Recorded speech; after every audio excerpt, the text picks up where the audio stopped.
So, the question is, how to think about fashion, building a wardrobe you like, and developing a personal style. Yeah? So, first question is, what the fuck does that mean? What does that mean to me personally? How do I apply that to my life? And yeah, how do I start?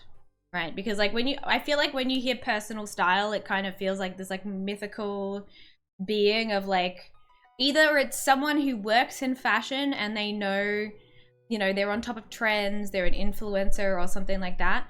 Or it's just like the really trendy person you see walking down the street in Melbourne, and you're like, that person has good personal style. But like, what does it mean like outside of that realm? How does it apply to me as a person? How should it influence, you know, everything else? Why should it matter, right? Hello, War Agent. How's it going? So, there is the caveat, right? I know getting a PowerPoint. This is more of a PowerPoint than normal, okay? So, I'm not a fashion person. Why should I care? Okay, you don't have to. That's totally fine, right? But the core parts of this that I was thinking about while I was making it is like, okay, you may not care about fashion for fashion's sake, but when it comes to your wardrobe, do you like what you wear? Are you comfortable in the clothes that you wear? Do you feel confident? Right? I'm blocking PowerPoint content. Okay, hold on, let me... To be fair, a lot of them aren't this big. You're missing only a little bit. There you go. I'm only a little bit in the way. Hold on, let me... I'll make myself a smidge smaller. There you go. They're better. Most stuff doesn't have that much writing. I'll make it even smaller if I need to. Me. There you go. Now I should be out of the way of most of it. I will have to move the paint thing, but that's fine. So, how does it matter to me if I'm not a fashion person, right? So, what you need to think about, have you ever gone to get dressed for something and gone, I hate absolutely everything in my wardrobe, I have nothing to wear, I've tried on all my clothes and I hate everything, I'm gonna have a mental fucking breakdown, I need to go to this event, what do I wear, fucking I don't want to go anymore, I don't know what to wear, I'm just gonna not go and I'm just gonna go to bed. You ever had that? Have you ever had that life experience where you're like, this is too hard, I don't want to think about it, I just don't want to go, you know, like or do you look at your wardrobe and you're like, I have all of these clothes, but I don't know what to wear. Like all of these clothes are fine and I like them, but then I go to put them on and now I don't know what to do, or I don't like them, or, you know, like what's the reason why you don't like your wardrobe, right? And like, how do I make this more of a fun experience, right? Just go to bed is my go-to for like everything. A little mental bake, you know, little minty bee is a treat, right? So, like this is kind of what we're targeting, right? Is like, I want getting dressed to be easier. Like this is how I feel it would apply to most of chat, which is like, I want getting dressed to feel easier and I want to enjoy the clothes I'm wearing. I want to be comfortable and I would like to be confident in what I'm wearing. And when I say confident in what I'm wearing is like, the stuff I'm wearing, I don't have to be self-conscious about. I'm not constantly thinking about what I'm wearing. And I generally like what I'm wearing, right? Like those are the like things. So it doesn't necessarily have to mean I'm wearing whatever is currently trending, right? But it's like, I like what's in my wardrobe and I like what I wear, and if I need to do like wear a certain outfit, I'm not having an existential crisis, right? So the first exercise I wanted to talk to chat about, which I think is interesting, and I think is definitely relevant for me, but might not be relevant for you, but have a think, right? So step one of figuring out what you want your wardrobe to look like is, if you had to think about yourself as a comic book character that wears like one outfit, or like you think of that comic book like the character and they wear an outfit, right? They wear like the same thing most days. And like, what would that look like if it was you? Turn yourself into a sim. Right, so this is gonna be a flashbang now. But let me, yeah. Now you can see this. So, for example, video game character, it's not really the same. Video game characters get way too many outfits. You know what I mean? So, let me, so you've got you, and you're like, yippee, this is me, right?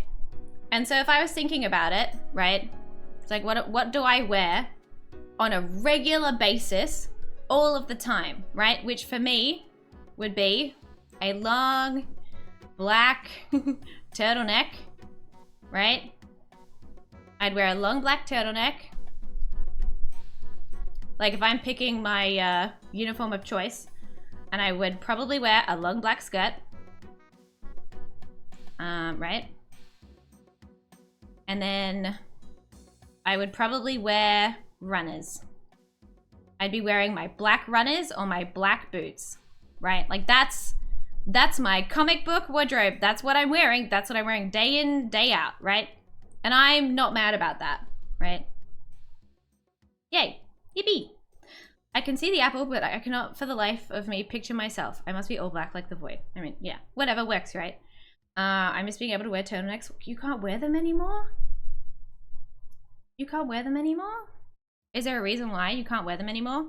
I feel like I should give my, you know, my little mini me hair, because that feels better. Nope. Is there a reason? Out of curiosity? No necklace, maybe?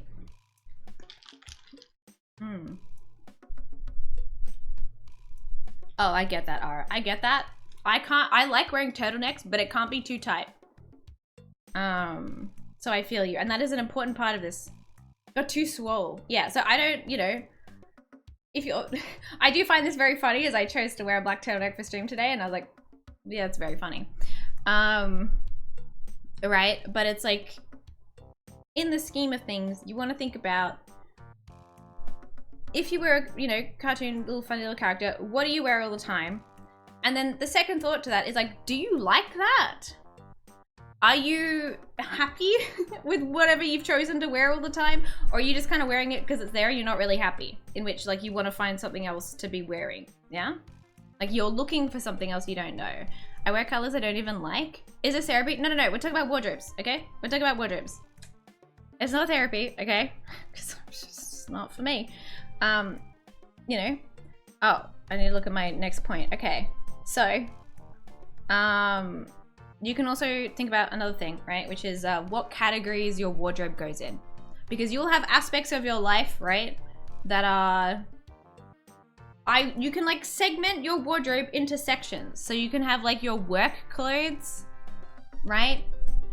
You may have your comfy home clothes, yeah? You may have your, you know, quote unquote fancy leaving the house clothes. What else might you have? Exercise? Have I missed one? Maybe there's the, you know, going to get the groceries. Acceptable outside clothes that are nicer than your home clothes and are acceptable to be in public, right? Or like, you know, it's a grocery slash casual. This is, I wanted to be able to write properly, okay? I wanted to be able to write properly. This is why I brought the whack about, because I was like, I was sick of not being able to fucking write about this stupid thing, you know? I was sick of it. There you go, is that better? Okay, so like, you gotta think about your categories of clothing. Because if you know, and then what percent is this? So if you have to have work clothes, and that's, you know, a significant part of your week and it's not a uniform, right? So it's like, what percent of my wardrobe is each category in terms of like what you actually need? Yeah? That makes sense? Like, I wear home clothes to get groceries. When I say home clothes could be pajamas, home clothes could be something else. You know what I mean? Like, maybe not acceptable to leave the house in. I like this cool castle paint. But you wear them at home. So like an hoodie, like that weird shirt that's really comfy but it's full of holes, or like, you know, pajamas, right? 50-50 comfort clothes, work clothes, yeah. So I feel like the biggest existential crisis for most people with wardrobe comes when I need to wear something that's out of my main percentage, right? You can wear what you want. Of course you can wear what you want, but you may feel self-conscious going to the shops in your holy pajamas, right? And like the whole thing we're targeting is like, you want to be comfortable, confident, happy in what you're wearing, right? Yeah, that's the goal. Hello Prism, how's it going? Clothes move to home, yard, work, painting rotation when they go holes. Yeah. So like one thing to think about is like, yeah, so your main default person uniform, if you like that, great. Because those are probably the items of clothing you're really going to like. If you don't like that, think about why. Is like step 2, right? Like, why do you not like your wardrobe?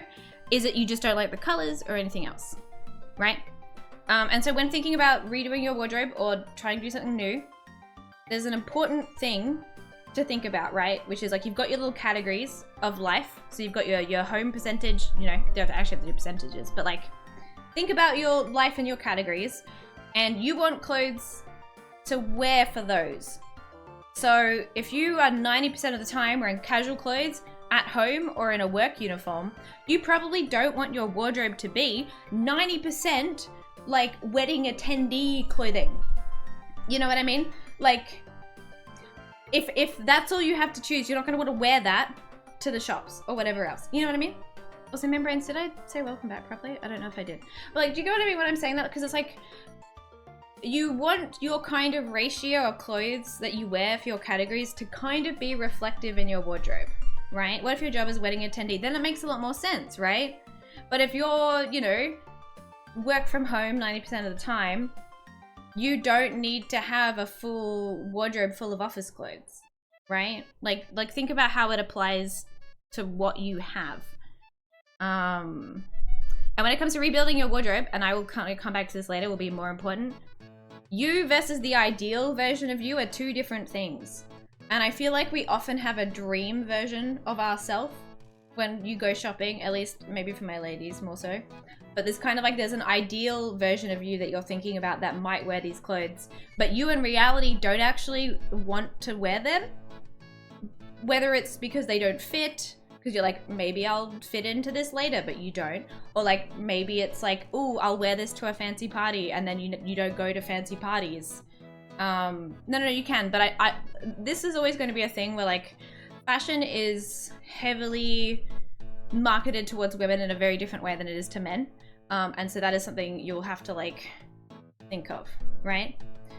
Screw gender division clothes. Oh, 100%, right? Like, in general, like the things you're aiming for are like clothes you like, clothes you're comfortable in, and you are confident in. I don't care what you're actually wearing, right? Like, that's not actually important. But it's, yeah.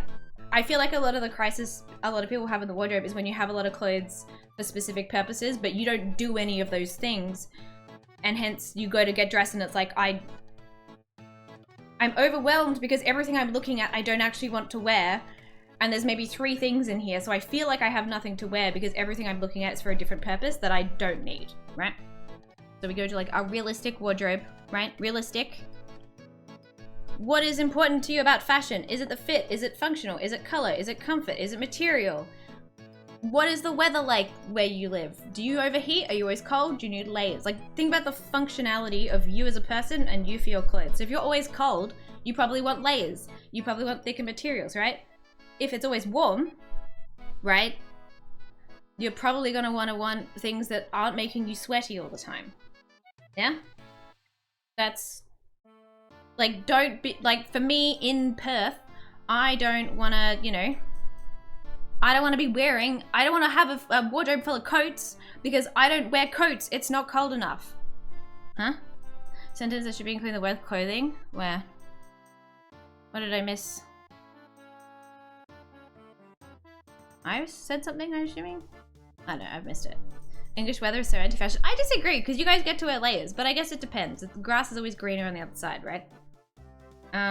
Things are numb in the cold. If I wear warm clothing, the majority of me overheats. I can't win. It's finding a happy like middle. So you'd probably want to have something that keeps your hands warm, and then have layers that you can easily take on and off, right?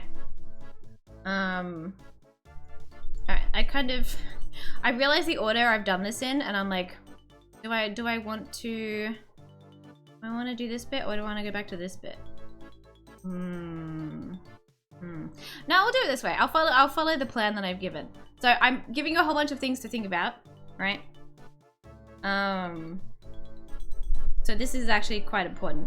So if you have ever been on any kind of social media in the last 3 years, you may have seen something about color seasons.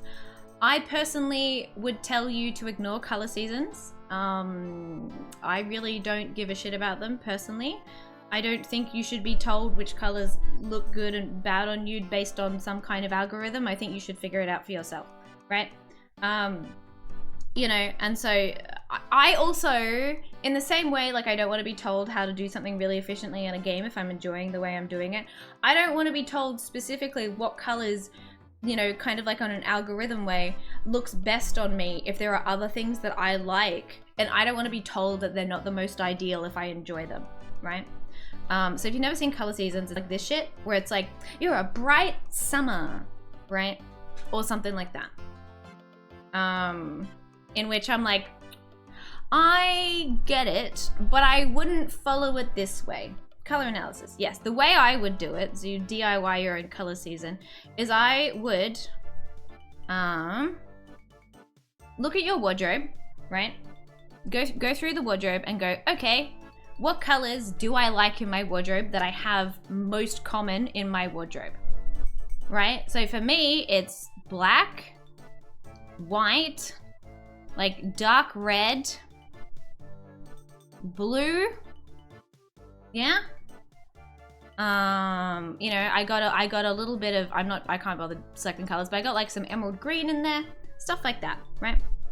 But I would look at your wardrobe, think about the clothes that you like wearing, and for context, there's a difference between colors you like and colors that actually look good on you, right? Because I like the color pink, but I cannot wear the color pink because it looks horrendous on me. So I will pick up a piece of clothing and go, ooh, I really like this, and then I hold it up to myself and I go, I would never wear that. So there is a good acknowledgement that there is a difference between colors you like because you like the colors and colors you actually like to wear on yourself that look nice on you, right?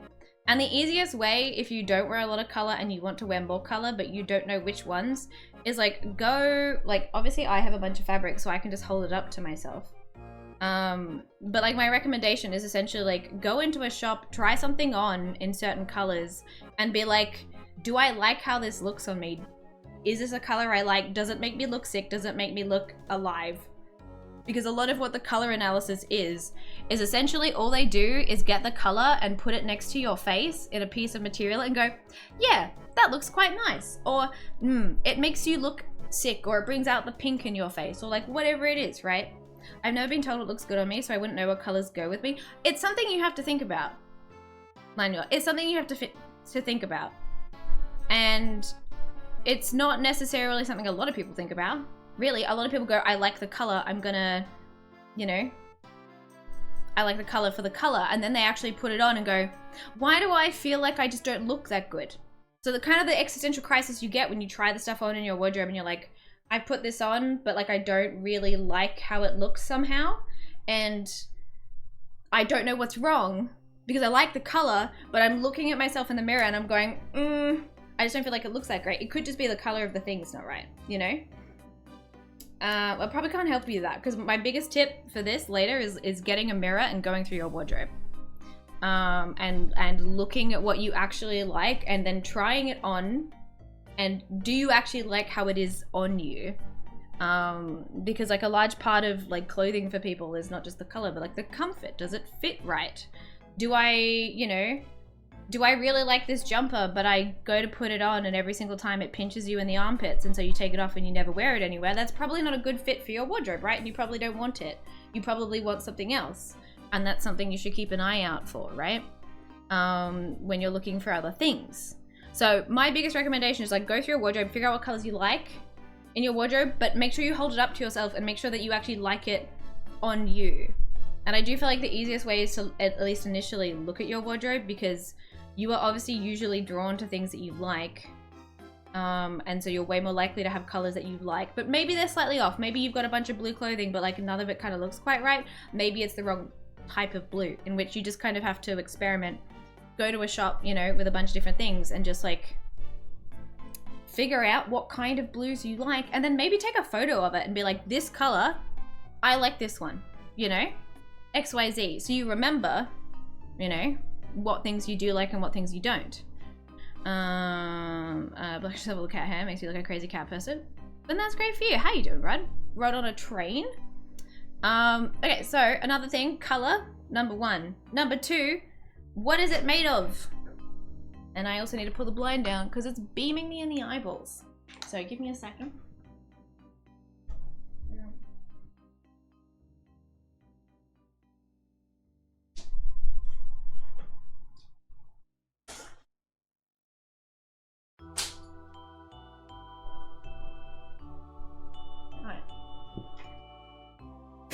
You're not a participant in a trolley problem, I hope not.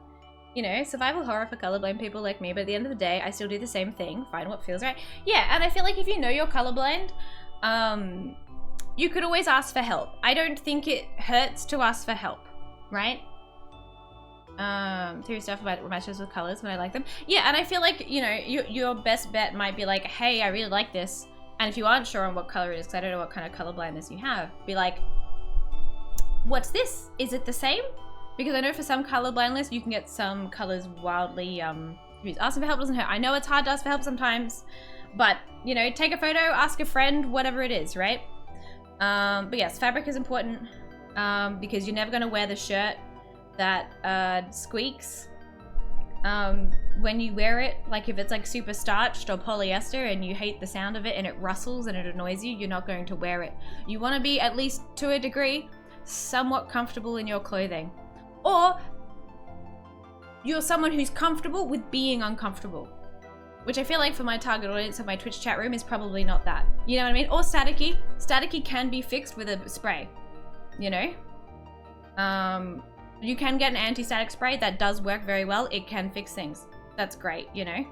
Although I did have one pair of shoes once upon a time that every time I would go to get into my car, I would get zapped. Like electric zapped without fail. And I did just have to get new shoes because I was like, I am just getting electric shocked constantly, you know? That's all good, Rowan. That's all good. Have a good trip wherever you're going. We're ranting about fashion things, Neon, which is why I pinged you in Discord, but don't worry, you're here now. Well, we're ranting about how to unfuck your wardrobe is really the overall theme with some side tangents from chat, right? So, important things when you think about when you're rebuilding your wardrobe from scratch. Colors you like that also in the Venn diagram look good on you as a person, right? Second point, depending on what fabric you like, you want to try and find more of that because you'll wear it. You won't wear things you don't like. Like, for example, wool is a really good material. However, if you don't like the feeling of wool, you're not going to wear it. Like, if you find wool itchy, you're probably not going to wear it. If you find that it smells weird, you're probably not going to wear it, right? If you don't like the feeling of acrylic, which goes really crunchy because it's plastic, you're probably not going to wear it, right? So it's like, it's looking at what is in your wardrobe. What I would say is go find the things that you really like the feel of and that have held up in your wardrobe and look at the fabric tag and go, what is it made of? I find wool itchy, same, but not, I will say there are different kinds of things. Start with colors, the textures and style, no. So these are all like independent, important things. Like you can, like they're all separate categories of things. I wouldn't necessarily do them by hierarchy. They're all kind of important in their own way. I would say start with fabric type. The only downside is starting with fabric type is you will often limit a lot of bright colors and bright prints. Because if you, there is like I think I go into this in a little bit, but like there are reasons why things are made in certain materials, right? Yeah, basically everything's kind of important in its own way. So yeah, you want all of these things to be present, ideally, give or take some things. For example, I don't really care what color my pajamas are, but I do want them to be comfy. Whilst if I'm wearing something to a wedding, I really want it to look nice. If it's not comfy, I'll probably survive. You know what I mean? Like there are different things where like depending on what you're wearing it for, it can have different priorities. But ideally, you want a wardrobe that you like the color of, you like it on you, and it's comfortable to wear for like most of your clothing, right? Like those are relatively like high up on the, you know, the hierarchy of needs for clothing in your wardrobe. It's like, you know, it's up there. Other small things about fabric that you might not think about, that are like slightly different. Some things need a lining, some things don't need a lining. For example, hierarchy of wardrobe, right? I've worn a really pretty dress to an event that felt rather irritating in the skin. Yes, we're not having the rayon discussion again. I don't give a shit, all right? Like, you know, we've been there, we've done that, all right? I don't feel like arguing about it today. However, what I did want to talk about is sometimes there are reasons why things are polyester and nylon and whatever, and then sometimes there are reasons why it's made out of cotton and linen. Certain clothing, if you want it a certain way, is going to have to be made out of a certain material for it to actually work. You know? Like, there is a reason why we made polyester in the first place. There is a reason why, like, for example, swimwear is always going to be made out of that kind of material, you don't really want to be wearing a cotton swimsuit. You might sink. It might be a bad time. I personally like linen because I live in Perth and it is hot and it is breathable, right? And I also like cotton for the same reason. However, you can have good cotton and linen and you can have bad cotton and linen, and you can have good dye jobs and you can have bad dye jobs. Text wall incoming. Uh-oh. Okay. I need you to hold your thought about men's suits. Can you copy that and just give me like 20 minutes? You know what I mean? Like, hold that thought. I will get to, you know, fancy clothes dress up, okay? We'll get to that. I'll get so side tangent. Like, copy it into Word. We'll revisit this, right? Find a linen I like. It makes your skin itchy. Interesting. Yeah, I mean, like, that's the thing, right? Like, if your skin's really sensitive to certain things, it will be hard. I will say there is obviously like a quality thing when it comes to linen, cotton, polyester, whatever else, right? So one of the things is like, maybe you need a higher end version of it. Maybe you just have to wear a blend so it's a bit smoother. When I think about blends, I will say, like, if it's a blend, you want to know what the composition is because it makes looking after something way easier. If it just says blend, that's not really helpful because that could be anything. But for example, if it's like, if you have a stretchy shirt that's like 95% cotton and 5% elastane, the elastane is making it stretchy. So it's like a functional part of the composition, right? And then some jumpers and stuff, like sweaters, will be like, again, 70, 80% natural materials, and then maybe it'll be like 20% nylon or polyester or whatever. And a lot of them are a lot of it's to do with structural integrity. So like, it keeps its shape better, it keeps the stretch better over time, but it's still mostly a natural fiber. A lot of people will still try and, you know, ideally want to go for a full natural fiber. That's good if you're going to look after it. I wouldn't want to be getting a jumper that's like 100% acrylic. I think it goes crunchy and after you wash it, and then it's awful. But there are mixes that exist for a reason, and a lot of the time it's for a structural reason or it's for stretch or something like that. Because like, yeah, and obviously you can get a cotton weave or a knit, right? Acrylic's probably my least favorite of the, you know, non-natural fibers, because I just don't fucking like it at all. It's scratchy yarn plastic. But then again, if I think about it, like, the only way I can get my funny chainmail looking jumper thing is because it's metallicized acrylic thread or something like that. So like, it has its place, but for my everyday wear clothes, I don't really want it to be made out of that, right? Does that kind of make sense? Any questions? Like, the thing is like, I don't really want to like demonize either or. Like, there are reasons why things are made out of certain material, and whilst I like leaning towards natural fiber materials for most of my clothes, there is a reason why like the other ones exist. And so it's a matter of just finding what you like and what works well for you, and also what you'll take care of.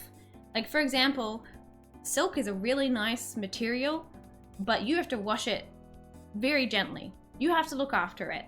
And if you're not going to look after it, there's probably no benefit to you spending the money on a silk thing, right? Like, if you know that you chuck everything in the washing machine and you don't look, you probably want things that are relatively the same color. You probably want things that are easy to wash, you know, stuff like that. You got chainmail? It's not chainmail. But I will get it to you just to show you. Mainly because I want to look at the composition.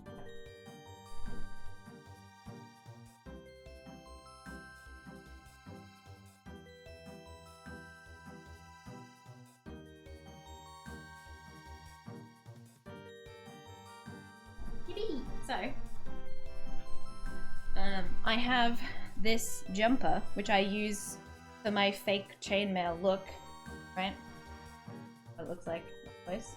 It's a metallic thread jumper, right? So this is made of what? That is not in English. 70% viscose, 30% fibers, metallicized. So I don't even know what it is, but like, I got this at an op shop, obviously, but like, I was like, cool, this is the jumper I wear to make it look like chainmail.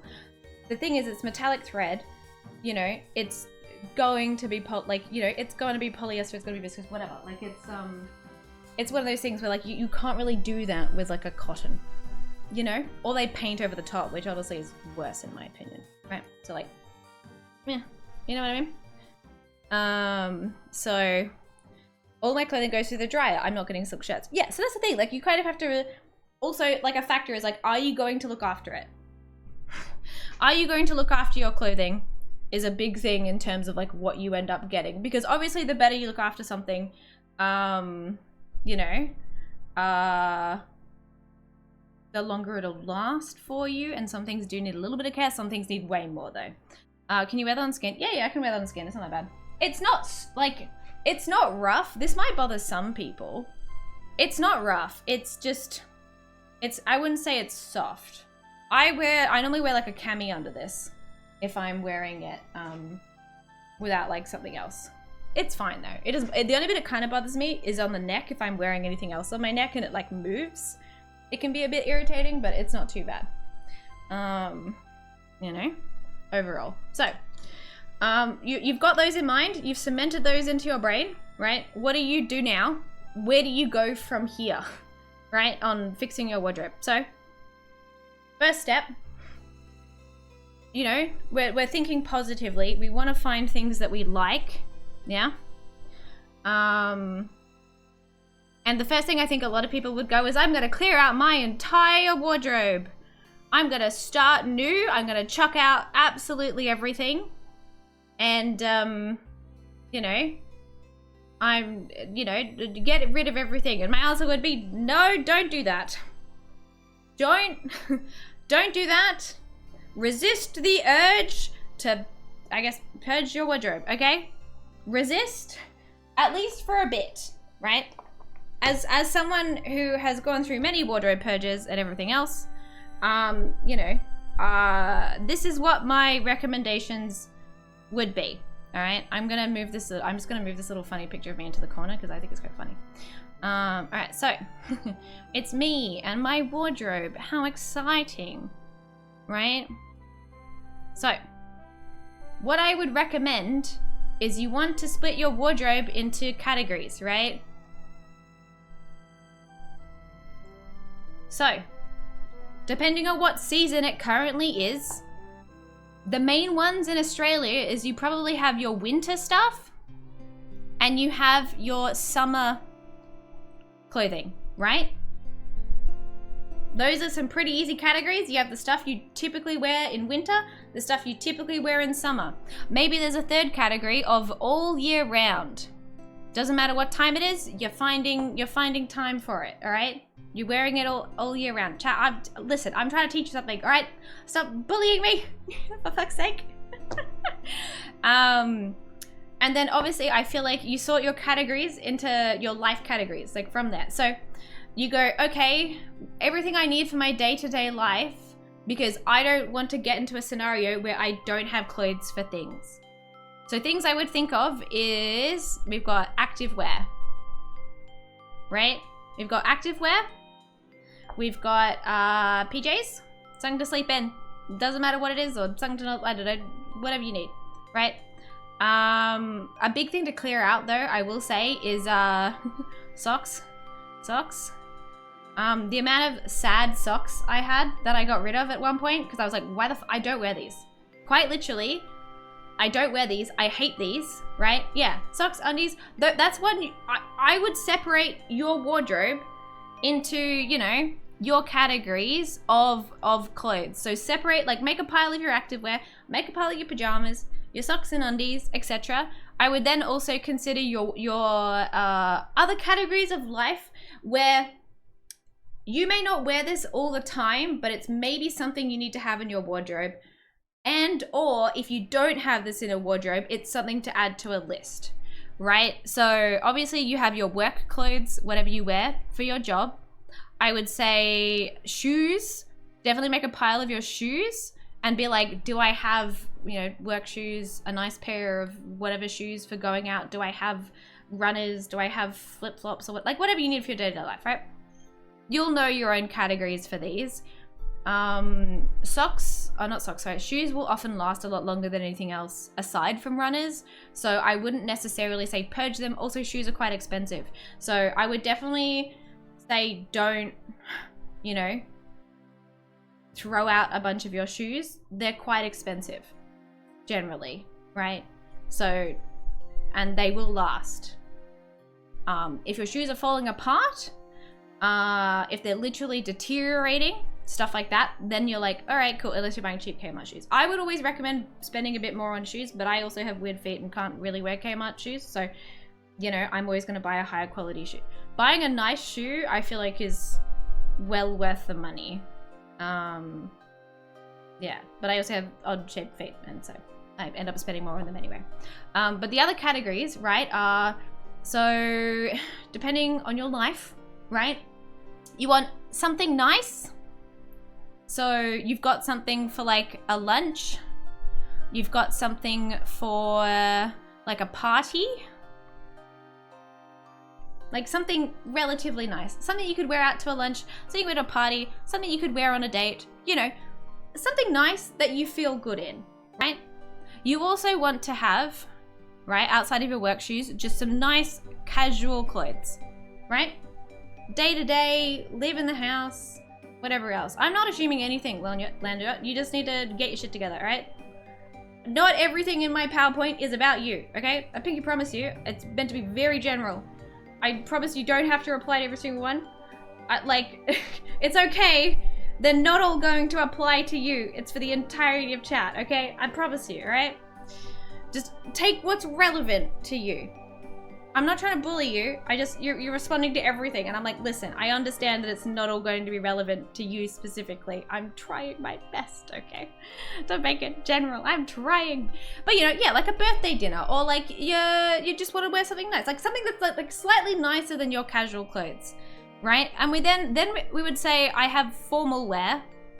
Formal, obviously, it's going to be relative. And things I think you need to have in formal wear is at least one semi-formal dress code.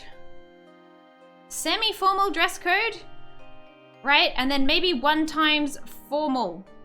Whether that's a suit for men or for women, or, you know, whatever you want. But like something that fits in semi-formal and formal. So if you were ever invited to a nice event for work, or you're invited to a ball, or you're invited to a wedding, you have something.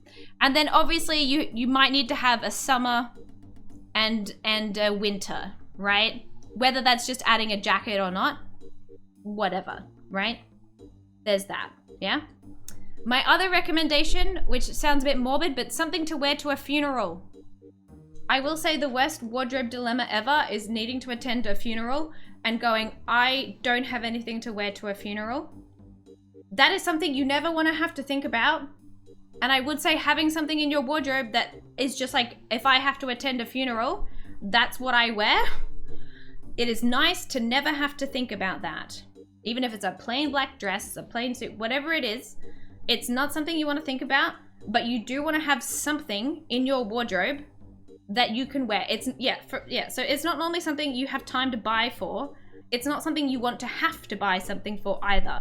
But having something that is appropriate to wear will save you a lot of hassle. Like, that's one of the things. It's like wearing something to a wedding is like, okay, you can prepare for that, but you don't really want to have to think about that. So having something that is relatively appropriate, right? So this is as you're going through your wardrobe, and if you're doing a wardrobe clear out, you want to still have something for that. And if you don't, obviously something to think about, right?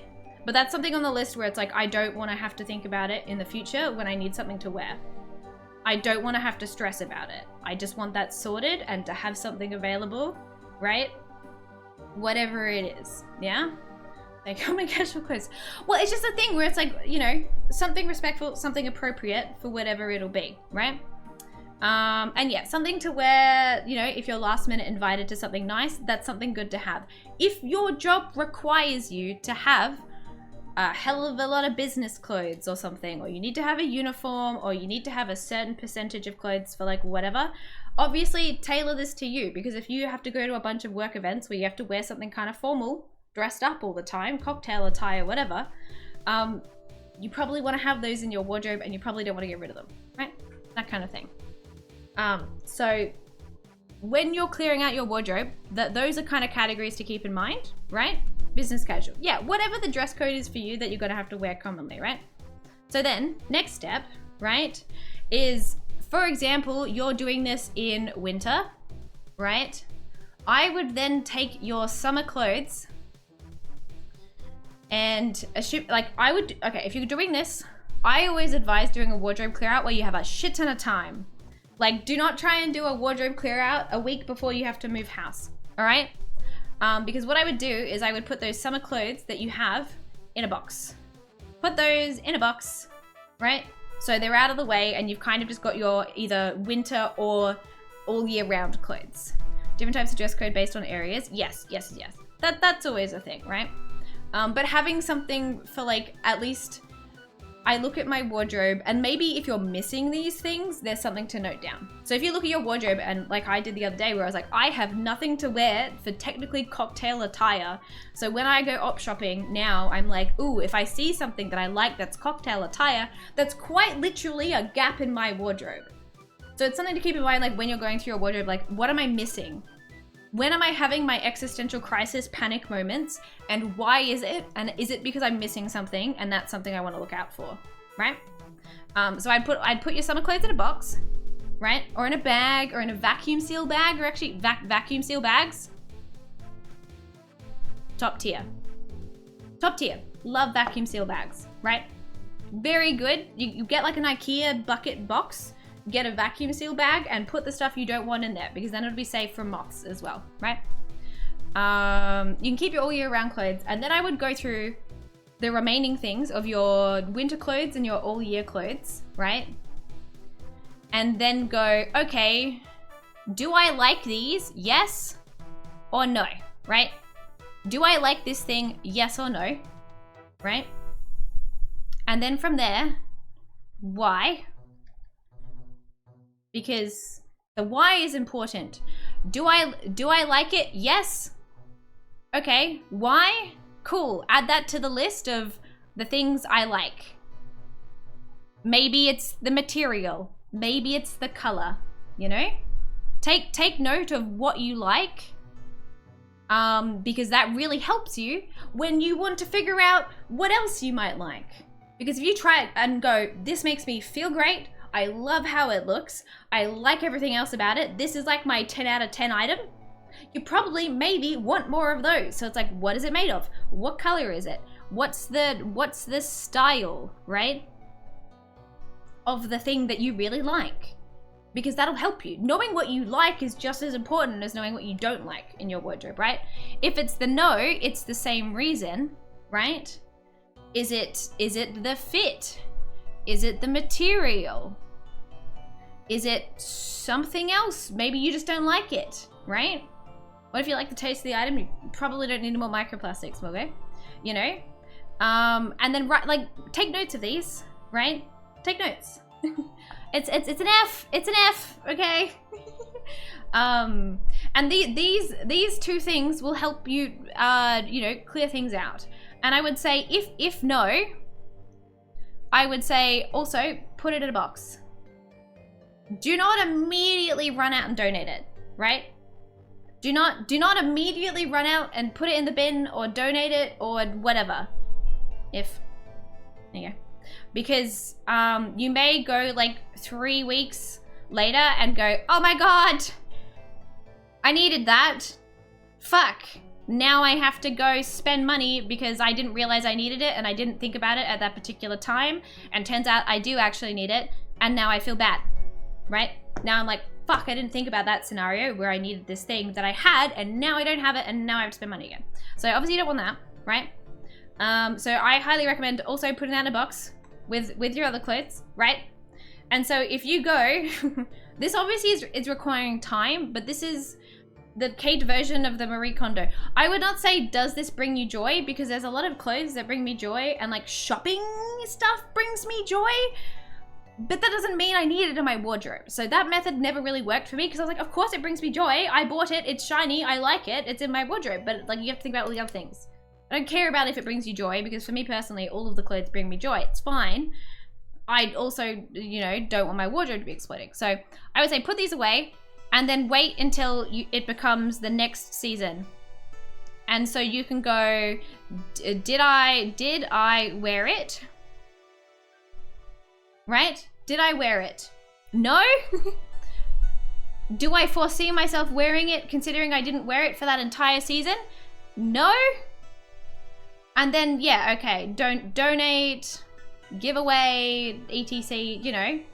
If it's rags, obviously, like it's full of holes, no one else is going to wear it, it's your old socks and underwear, either bin it, turn it into rags, or donate the clothes that are actually wearable. Please don't donate things that are not actually wearable or useful for anyone, because then you donate it to an op shop and that op shop has to pay for the trash to take it away. So if it's a physically unwearable item, do not donate it. If you wouldn't go into the op shop and buy it in the state that it's in, no one else is probably going to want it. So that's always a rule of thumb to keep in as well. It's like, if you wouldn't buy it in the state that it's in, if you saw something else of that quality in the op shop, no one else is probably going to get it, and it probably just needs to either go to rags, like you do textile recycling, there's other things, you know? It's not necessarily keep hoarding, it's do it in a smart way, right? Because again, what I said before, if you wait 3 weeks, you're on an impulse, you clear out 90% of your wardrobe, you get rid of it all. 3 weeks later, you go, oh shit, I need to do this thing for this event. I don't have anything to wear because I donated my entire wardrobe. It's all about taking it at a bit more time. You know, it's a bit more time to think about things rather than giving in to the impulse, which, you know, I know quite well. It's a lot easier. It'll be a lot more beneficial because I don't know about you, but like I often like to go through my entire wardrobe and be like, I want to get rid of everything, and then I want the things back a little bit later because I didn't realize that actually I was just being a bit impulsive and excited, and then I got rid of the stuff I needed. You know, just throwing silliness. Yeah, you're all good. The other thing is like, yeah, if you have stuff that is really nice and you don't know what to do with it, maybe you need to store it somehow, Lanya. Like maybe you need to, I don't know, vacuum seal it, put it in a box, store it somewhere if you want to keep it, right? The font is just the generic PowerPoint font, so I didn't change it. It made millions, so I don't know. But yeah, so I'm just trying to make a point of like, we're aiming for a nice, sustainable wardrobe refresh. Yeah? You know, so like you don't want to chuck everything out, and then obviously I feel like doing it seasonal is a lot easier for things. I find it really hard to be like, if it's winter or vice versa, in summer I'll try my winter clothes on and go, oh my god, it's so hot, I'm dying, I'm never going to want to wear this ever, it's so hot right now, it's 30 degrees, why would I ever want to wear a jumper? And then obviously I want my jumpers in winter. So I do highly recommend doing like seasonal sections of your wardrobe for the specific reason of it's really hard to figure out if you like wearing something when it's the complete opposite season and it's not suitable to be wearing it. You know, like that I find is quite quite an important thing, right? So the other point, which I think we've kind of go into these, yeah. So, oh, actually, yeah, important point. I wouldn't necessarily get rid of stuff because it doesn't fit you exactly right now. I feel like having a certain range, which you obviously for your own body will know, but like something a little smaller and something a little bigger to give leeway for general weight fluctuation, which everyone has, is absolutely fine. I would not get rid of something because it's a little too small or a little too big. I think it's completely okay to keep like a little bit of a range. I wouldn't, however, you know, hoard the clothes from the smallest size you've ever been. Maybe it's from high school and you think realistically I'm probably never going to fit into those ever again. Those are probably something to get rid of, right? And maybe if you're really attached to them, add them to the box for the 6 months and then go, okay, now that I've finally seen them again after 6 months, am I going to realistically wear these? You know what I mean? Give them to a friend, give them to someone else, you know. If there's like a sentimentality attached to it, maybe you don't want to get rid of it, right? Yeah, and like if you think realistically you might fit back into something and it's a really nice quality clothing, I would highly recommend like vacuum seal it, put it in a box, and just put it right at the back at the top of your wardrobe or somewhere else, not in your regular wardrobe space, right? But for some people there will definitely be like a range of clothing where you're like, realistically, I am no longer a teenager, I'm not going to fit into this anymore, I really don't need to hold on to this, right? Thinking rationally, but ignoring the sentimentality, which makes you want to keep it, right? You know? Or opposite version where like if something's really big and baggy on you and it's way too big and that's not something you like, then same thing applies. Yeah? I won't wear them, but keep them for other reasons, and they're on the upside of my house. Yeah, so like that sort of stuff where if it's sentimental and you're not going to wear it, if that's the Venn diagram it fits into, it probably doesn't need to be in your active wardrobe, because when you're looking for clothes to wear and you keep picking out things that you can't or won't be wearing, that adds to the brain frazzle, right? Wearing my old business casual stuff from when I was consulting and doing the PhD, it was all too big for me now. Yeah. You know.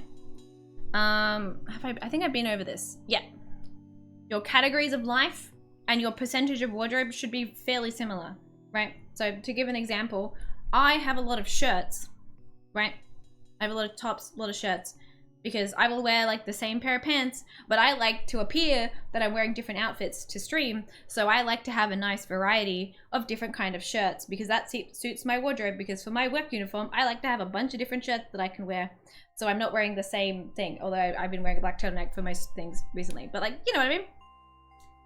70% I wear for my week is my work uniform. Yeah, exactly. Which like obviously is important to you, but I assume you want to have things that you like wearing outside of that, right?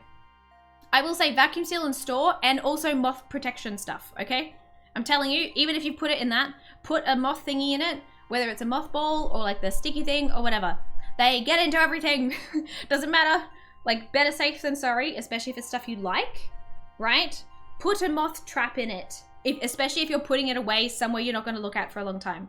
Obviously, if you're vacuum sealing it in a bag and you're putting it in a box and you're like, I'm going to look at this later, fine, right? But if you're putting it away somewhere that you're not going to check for a while, 100% put the mothballs in it, put the traps in, whatever it is, right? Because you don't want to come back and have your clothes full of holes. Ideally, I feel, right? Like you want those to stay nice, you know? But yeah, so like figure out what you want, figure out what it is, right? Decent cotton button shirt and black chinos, black steel cap boots. Yeah. Hello. So this is Zamo. Hello, Mix. How you doing? So, another thing to think about, which I haven't actually mentioned yet. Obviously, shoes. I would say don't throw out, like, if your shoes are deteriorating, that's fine. Also, fun fact from personal experience, but some of you may know, when you lose and gain weight, the size of your feet and your fingers change. So, for example, some rings may fit you sometimes, and some rings may not fit you sometimes. Some shoes may fit you sometimes, and vice versa. Sometimes it's summer and your feet swell because you're really warm. So like, again, having the leeway in size of things, I feel like is a good idea. You know, obviously if something like, for example, shoes really doesn't fit you, it's way too small, they're probably never going to fit you. Same if they're really, really too big and they're like, you know, you're going to get blisters from it, right? Like, don't do that to yourself either, right? Don't do that to yourself, okay? And the fingers go toe socks. I have to be careful in winter because my rings only just fit. I'm not saying cut your feet off. Don't pull a, you know, Grimtail Cinderella.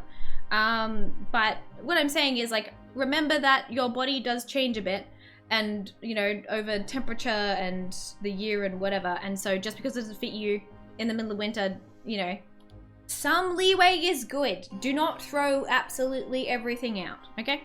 Another thing to think about is accessories. So like hats, belts, jewelry, sunglasses, you know, that's another category of thing you may want to go through.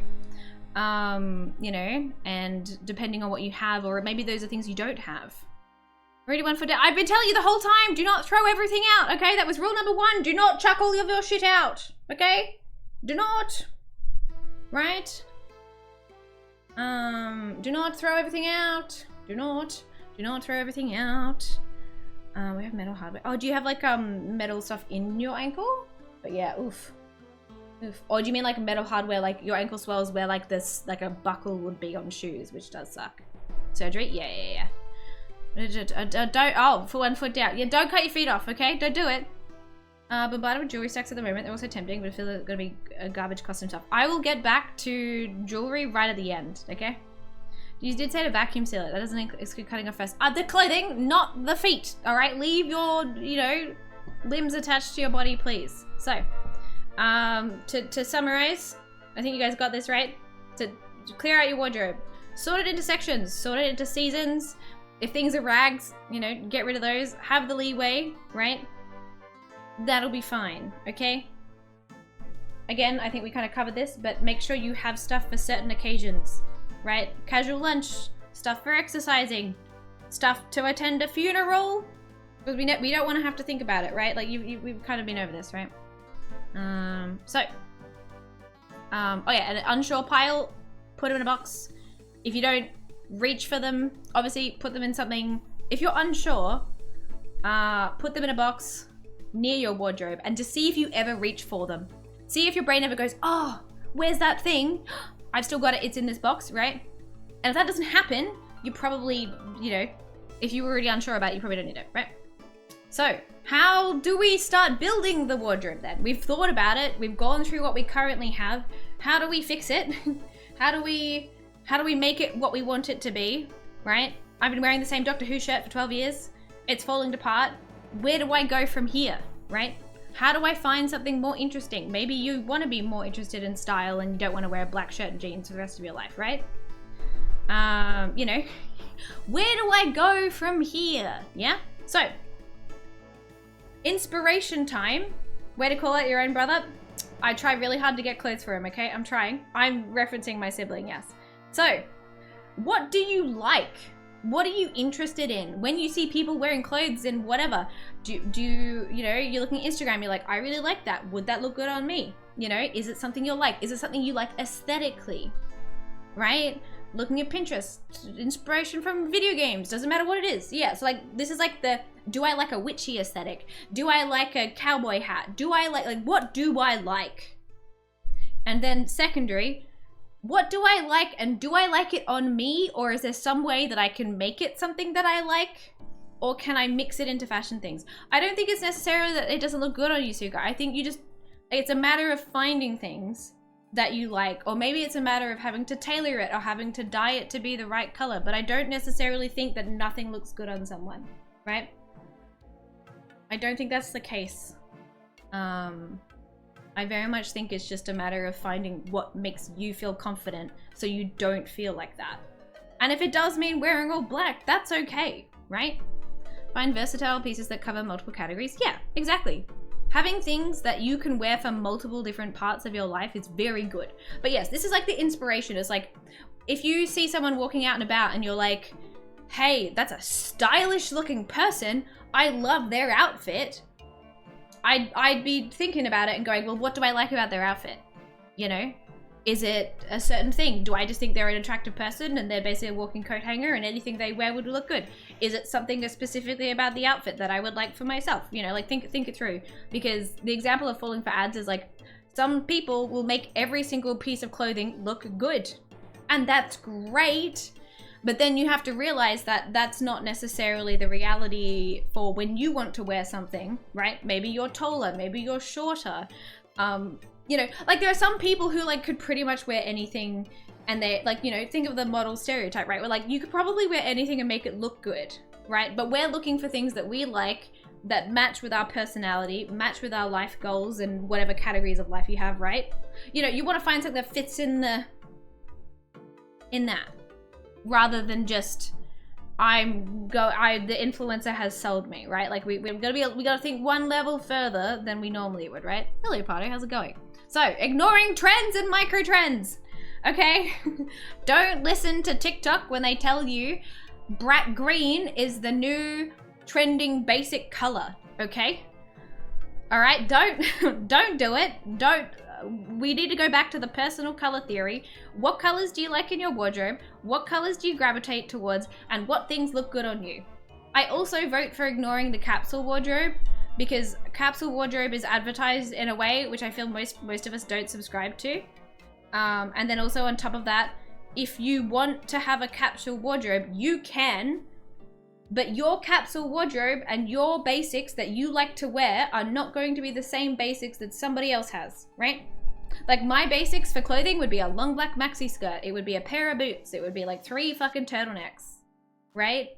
So your basics and your minimalism capsule wardrobe is going to be things that you can mix and match and wear. It's not necessarily going to be something someone else will tell you that you can wear, which you could do, but you may not like them. You may not be comfortable in them. You may not ever reach for them, and then you're going to want more stuff in your wardrobe, right? So it's like, if you want to have a minimalistic wardrobe, I'm probably not the person to ask advice for, but also you'd be leaning back into what is a basic for me that I wear all the time versus what someone is telling me is technically a wardrobe basic, right? So like you gotta like, you know, make it about you. You are the center of the universe for this conversation, and what anyone else wears doesn't matter. It's what you want to wear and what you're comfortable in, right?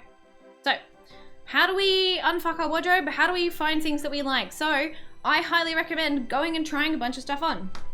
If you aren't, a fashion-forward person who likes trying stuff on, who likes going shopping, this is kind of going to suck, but it is necessary so you don't waste money, right?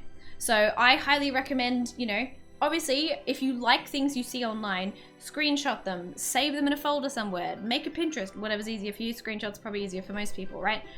Find what you like, right? And then you're going to have to venture outside if possible, right? Obviously, there are caveats to, like, if it's not accessible to you. We'll get to that, I understand. But I do think it's way better if you leave the house, go to a store, at least to start with, right? Because you don't really, if this is like, you don't know what to wear, you don't know what looks good on you, you're clueless range, right? In which you want to, like, go try stuff on, and figure out what you like, yeah? I might also have to let Daisy out for a second. And the reason why is because there is this big difference between, like, the ideal version of what you like and what you think you like, and then when you try stuff on, you're hit with the cold, hard reality, right? Of maybe you don't like actually wearing turtlenecks because it feels like it's choking you. Or, like, you like the look of them, but you're never actually going to wear it because you feel like it's choking you, right? Or you like the look of this thing, but when you wear it, you don't like it. Or maybe it's whatever it is. But there is an aspect to, like, you do actually kind of need to try the clothes on and figure out if you like them. And things that do make this easier is something I would highly recommend, is a measuring tape. And my next thing would be get a new measuring tape, right? Get a new one. I like this one because it rolls up. It takes up very little space. This one's some fucking, medical branded one. But, like, having a little tiny measuring tape is really, really helpful. And the reason why that is because clothing, size-wise, is all over the fucking place, right?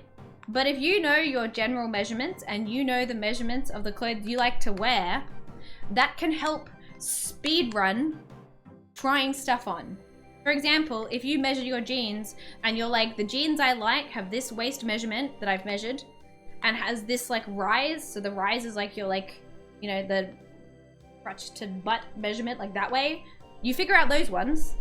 And so when you go to try a pair of pants, you could probably measure them and go, okay, this is going to sit so low rise on me, I'm never going to wear it. I don't even need to bother trying this on. It's also very helpful for, like, when you're op shopping. And, you have no idea kind of what will fit you, and you have a lot more range of trying stuff on. To save yourself some time and sanity, knowing your measurements and being able to measure stuff, super helpful. From memory, your waist measurement, if you have a pair of pants and you can, put it folded, right? Pair of pants, you can put it around your neck. That measurement is about the same. It's not 100% consistent because it depends on your body proportions. It's kind of the same as, like, your forearm is, like, the same length as your foot, but also, shoe sizes are at least relatively, relatively standard compared to most things, right? How you doing, Megilla, by the way? Yeah, so very much I recommend just, yeah. And if you find things you like when you go and try stuff on, right? Make note of what you like. Because again, we want the positive reinforcement, right? Even if it's something you can't afford, you're not going to buy it. Maybe you walked into a really fancy store or you walked into Myers and you're trying stuff on, right? Everything like that. Yeah, I'm well aware, but we're not a politics channel and I just, we're talking about fashion. I am well aware and I am informed, but, like, it's just not the time and place for it. I'm doing well, Megilla. I'm doing well, right? So, when we are looking for things, right? Here are some things to think about when you're out shopping, when you're looking for stuff. High price tag does not mean it's high quality, right? We've been scammed. Most of the time you think if I buy the more expensive TV, it's going to be better, it's going to last longer. Psych, that's not how it works. It is in some degree, but just because it's got a high price tag does not mean it's made well, okay? Sometimes you're paying for the brand, sometimes the brand's usually good, maybe, but that does not mean that every item that a fancy brand makes is always going to be good, yeah? You know, and just because something is more on the fast fashion side doesn't always mean it's going to be poorly made. It often is, but not always, right? Like some people will have fast fashion stuff that will last for a super long time. I will also say when op shopping, don't necessarily, you know, not try stuff on because they're fast fashion, because the fast fashion from like 5, 10, 15 years ago is a hell of a lot better quality than it is now. So when you are op shopping and like, you know, looking for secondhand things, do consider that just because it is fast fashion now, obviously, it might still be quite nice. So if you do like something, my vote would be like, take a look at it, try it on, you know, look at the seams on the inside, etc. Because, you know, the main thing is like you want to be spending your money where things will last. You want to build a wardrobe that you like, that will last, that you will wear, and that you'll be comfortable in, right? And so if the seams are falling apart, you're probably not going to be that comfortable. If the seams have plastic wedged in them from the sewing, they're probably not going to be that comfortable, you know? All of those kind of things. I found that the general rule of thumb, which works for a lot of things, is buy nice or buy twice. In which, when I apply it this way, is if you really like something and you've added it to your wish list, say it's like one specific style of skirt, right? And you really like this version of it, yeah? And you buy something that's cheaper, but it's kind of similar, but it's not really, and you kind of, you get it, but you still really want the one that you wanted. But now you've already bought something that you're not so happy with, and you kind of want the other one still, and you're still thinking about the other one still. It's like, it's often not worth buying, depending on what it is, right? It's often not worth buying the cheaper alternative. Maybe it's better waiting to see if you can get it secondhand later on. Save it to wishlist, save it to Depop. Put it in the one day I'd really like this thing if it ever pops up, rather than buying multiple iterations of something that's kind of similar, but not it, right? Because yeah, I often find that like I'm like, oh, I really like this thing, and I get kind of things similar, but it's not the same, and you kind of end up just buying more than you would have in the first place. Try not to fall for greenwashing, which may make things more expensive, and they're still kind of just polyester or whatever it is, you know. Try not to fall for AI gen art, terrible Instagram ads, you know, all of that kind of thing, things that don't actually exist. When it comes to high price tag does not necessarily equal high quality. Things that are worth paying more for is like paying for leather rather than polyurethane, which is plastic, will fall apart. Leather will last a hell of a long time if you look after it, right? The polyurethane fake leather will fall apart.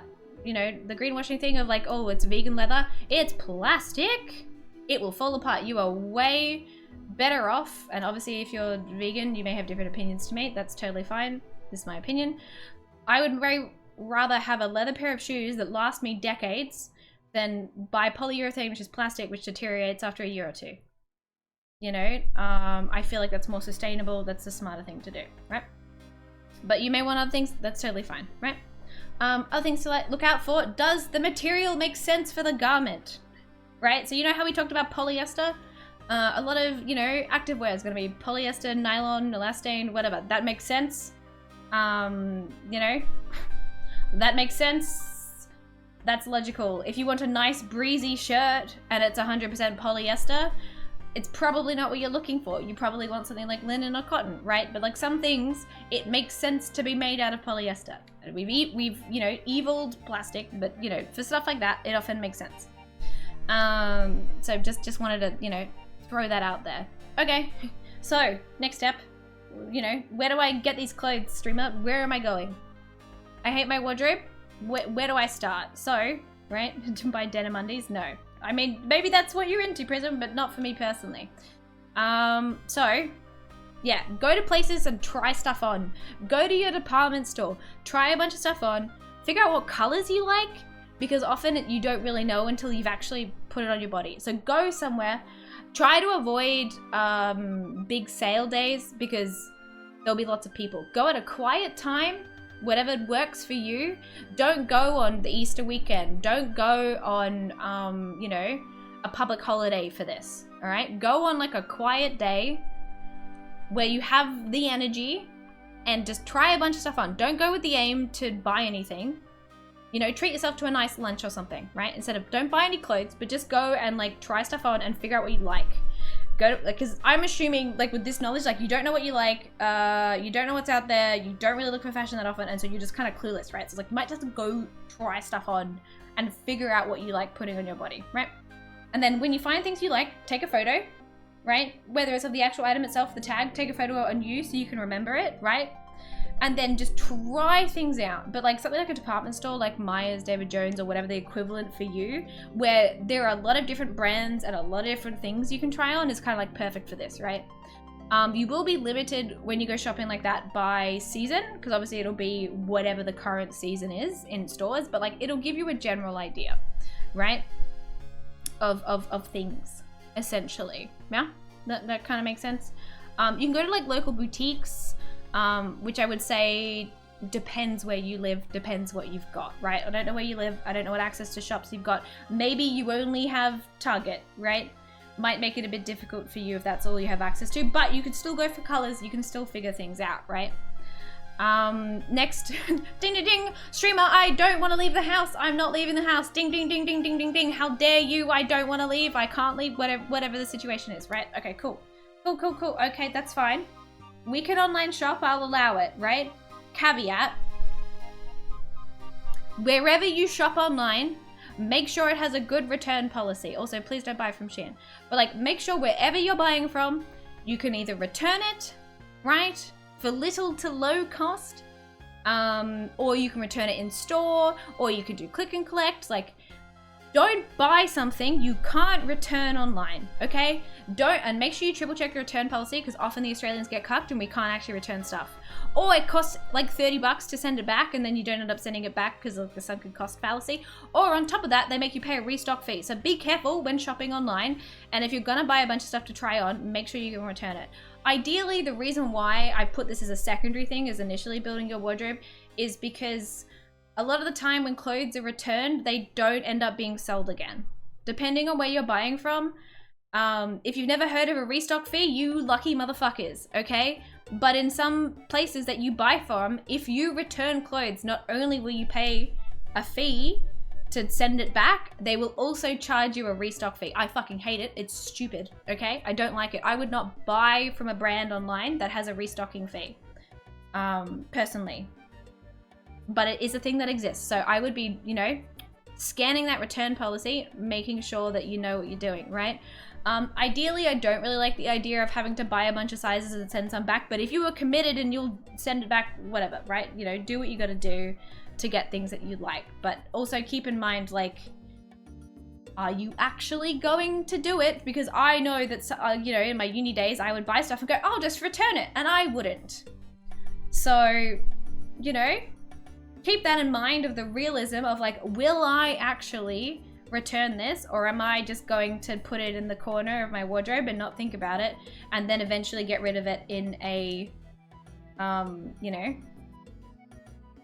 in a wardrobe clear out, and then I've wasted however much money on it. Like, you know, try and be smart about it, because again, I don't want you to spend a shit ton of money. And I know that's what I was like. I would just buy a bunch of stuff, it wouldn't fit, and I'd shove it in the corner of my wardrobe and not think about it. And then like a year later, I'd be like, wardrobe clear out! I'm just gonna get rid of it and not think about it. Like, you know, we don't really want to be doing that. Be smarter than I was when I was younger, you know? So I'm like trying to save you the trouble. So if you know you won't return stuff, just try to be a bit more selective with what you get. Or if you can return it locally, great. I do find that shoes are really hard to buy online to get correct. Clothing, depending on what you're buying, you've got a bit more leeway. Also, you can tailor stuff. Like, that's the thing you can do. Okay, streamer, I don't want to buy online, and maybe I want to buy online, but you know, it's too expensive. Okay, so where do we find clothes that are cheaper, that are still kind of nice, that's not going to Shein? All right, so the god, the holy, the op shop. Let me tell you, I know op shops are getting more expensive, but they are still significantly cheaper than buying stuff brand new from a department store, right? You can op shop online. Some of them have online functions. I don't know what the return systems are like. That's certainly something. You know, I understand that. Okay, I will say, you will save money, but it requires time. Okay, so if you have, you know, op shop is also known as a charity shop or a thrift shop. So secondhand clothing, right? I don't know, we call it an op shop in Australia, other places call it a thrift shop. In the UK, I know it's a charity shop. If there's any other version of it, I will add it to my list of ones to remember. But those are, I actually don't think I need my drawing tablet anymore, so I'm gonna put it aside. But like those are your categories, right? Those are your categories. So, you know, my personal tips for op shopping, if you're new and you've never been, okay? The same as going into the, you know, department store or whatever. Go when you have a lot of energy. It's not too hot or too cold. You're not sweating your ass off. It's not a sensory nightmare, because going into an op shop is already a bit of a sensory nightmare. So like, you know, you want to have your snacks. You want to have a bit of water. You want to not have a headache. Okay, you want to be in a good mood. Be in a good mood and ready to go. You got beans to go to do things. Okay, don't go when you feel like shit, because you won't want to look at stuff. You know, and like I understand that not everyone will like op shopping, and that's fine. You know, it might not be for you. The other options are you can look at consignment stores, you can look at Depop, you know, stuff like that, where it's a bit more curated, you know, and you don't kind of have to filter through everything. The more you go op shopping, the easier it'll get, because you'll kind of know what you like, right? But basically, it's cheaper, but you will spend more time doing it. So if you're time poor and you don't have any money to spend, you're gonna have a bit of a rough time, but you'll get there, right? It'll still work. But yes, you know, it is what it is. I will say, yeah, tips for op shopping. If you've done your wardrobe clear out and you've waited your time and you know you want to donate stuff, a lot of op shops will have a stamp system. If you drop off a bag of stuff, they'll be like, here's a stamp, and then eventually you get a discount. Or sometimes they give you a discount when you've handed stuff in. I don't know. I would also recommend going to, if you find the chain op shops too expensive, which some of them are more expensive, go to the you know, non-Vinnies, non-Salvos, whatever. Go to like the little independent ones. They're a lot cheaper. You know, if you're looking for stuff, they don't, you know, see a designer thing and make it $80. You know, you've got your options. You know, so there's that. If you want hints on actually finding stuff at op shops, the best part is, if you previously have done the work to figure out what you like, op shopping is a hell of a lot easier. Because if you're like, I like long sleeve shirts, you go to the part of the op shop that has long sleeve shirts and you look through, you put a bunch of stuff in like a basket, and then you try it on. And it doesn't even matter if things are like, when you go op shopping, it's like, if it's plus or minus like 3 sizes from what you usually wear, give it a shot. Because sometimes, most of the time, clothes sizing is arbitrary and makes no fucking sense. But that's also when having a measuring thing comes in handy, because for pants and stuff like that, where it's a relatively set thing, you can measure it and be like, I'm gonna save myself the time. I know that that's not gonna fit how I like. The reason why I said, by the way, get a new-ish measuring tape is because they get old and then they stretch out. Yeah, exactly. So like, you know, there might be some leeway. Maybe it's something that fits differently. Maybe you like an oversized look, you know? But it does take time, energy, whatever, to kind of look through everything. And so you have to be, I often recommend, I was like, put your favorite music on, put your favorite podcast on, bring your hand sanitizer, because, you know, I will say anything you buy from a shop, you should wash. Anything you get from an op shop, you should 100% wash before you consider wearing it, all right? Rule of thumb, chat. Rule of thumb. Okay, just give it a good wash. Buy some, what's it called, like Caniston or something.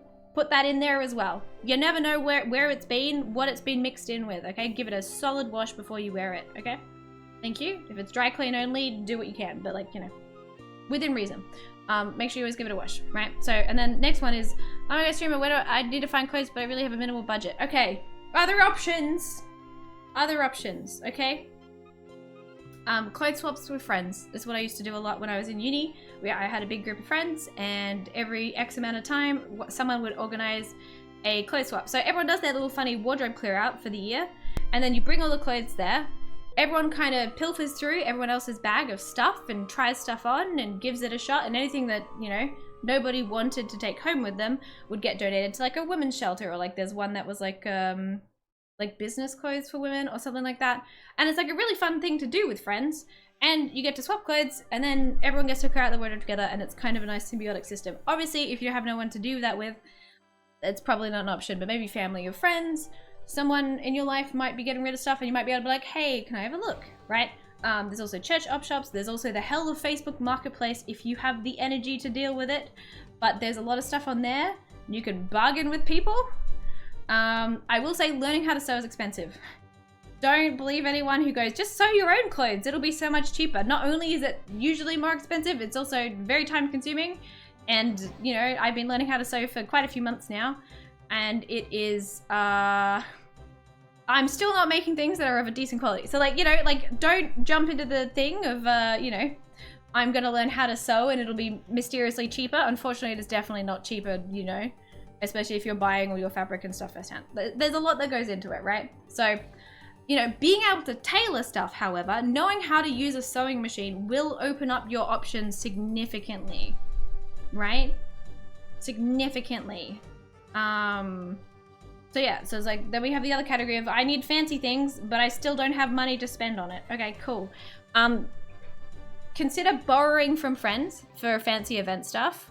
I know for a fact that I have a bunch of dresses I've worn to weddings, and I'm like, I've worn it to a wedding with the same friend group, and so I would feel bad in the same year wearing it to another person's wedding. But you could probably swap with a friend or something, you know what I mean? Like that's an option. There's also renting systems. Say you have a black tie wedding to attend and you're like, I don't want to buy a black tie outfit to wear for one day because that's a lot of money. Consider renting. Okay, consider renting a dress, renting a suit, whatever it is. It'll still be more than you probably want to spend. Let's be real, because they're quite expensive, that kind of stuff. But like, it's probably significantly cheaper than buying it outright. So if that's worth it for you, and you can maybe wear something that's from a really fancy brand that you wouldn't be buying because like $2,000 or something, but you can rent it for a bit, that's an option, right? Op shops do have a lot of event wear. I will say, if you are looking for a ball gown or if you're looking for like a fancy dress kind of thing, think about the things that people wear once and donate, because they don't end up wearing it again. And a high amount of stuff is stuff that people wear to weddings. It's your year 12 ball gown. You know what I mean? Like, a lot of that stuff people wear once and get rid of. So like, there's a lot of it. You might have to hunt and go to multiple places to find something you like. But again, even if it's more expensive than, you know, a t-shirt at an op shop, it's still probably going to be significantly cheaper than buying a brand new thing. And if you're only wearing it once, it's less of an issue, right? Also, if you need something fancy, maybe unethical tip is go to the bougie suburbs and check out their op shops.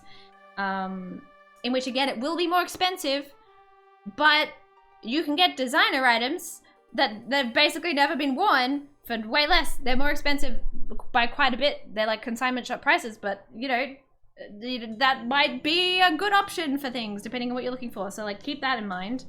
As a...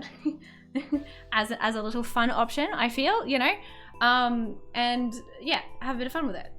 Okay, you know, I don't want to become a capitalism final boss or a hoarder. Help, streamer, what do I do? How do I avoid this? How do I not become this, right? Okay, so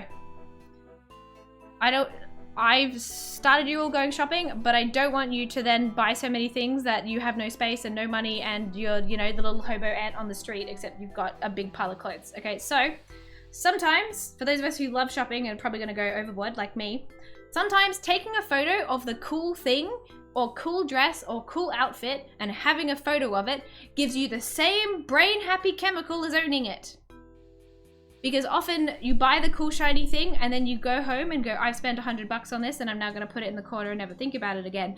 You can get that same level of dopamine by taking a photo of it and then putting it back. Not spending the money. You've got the cool photo of it. You got to try it on.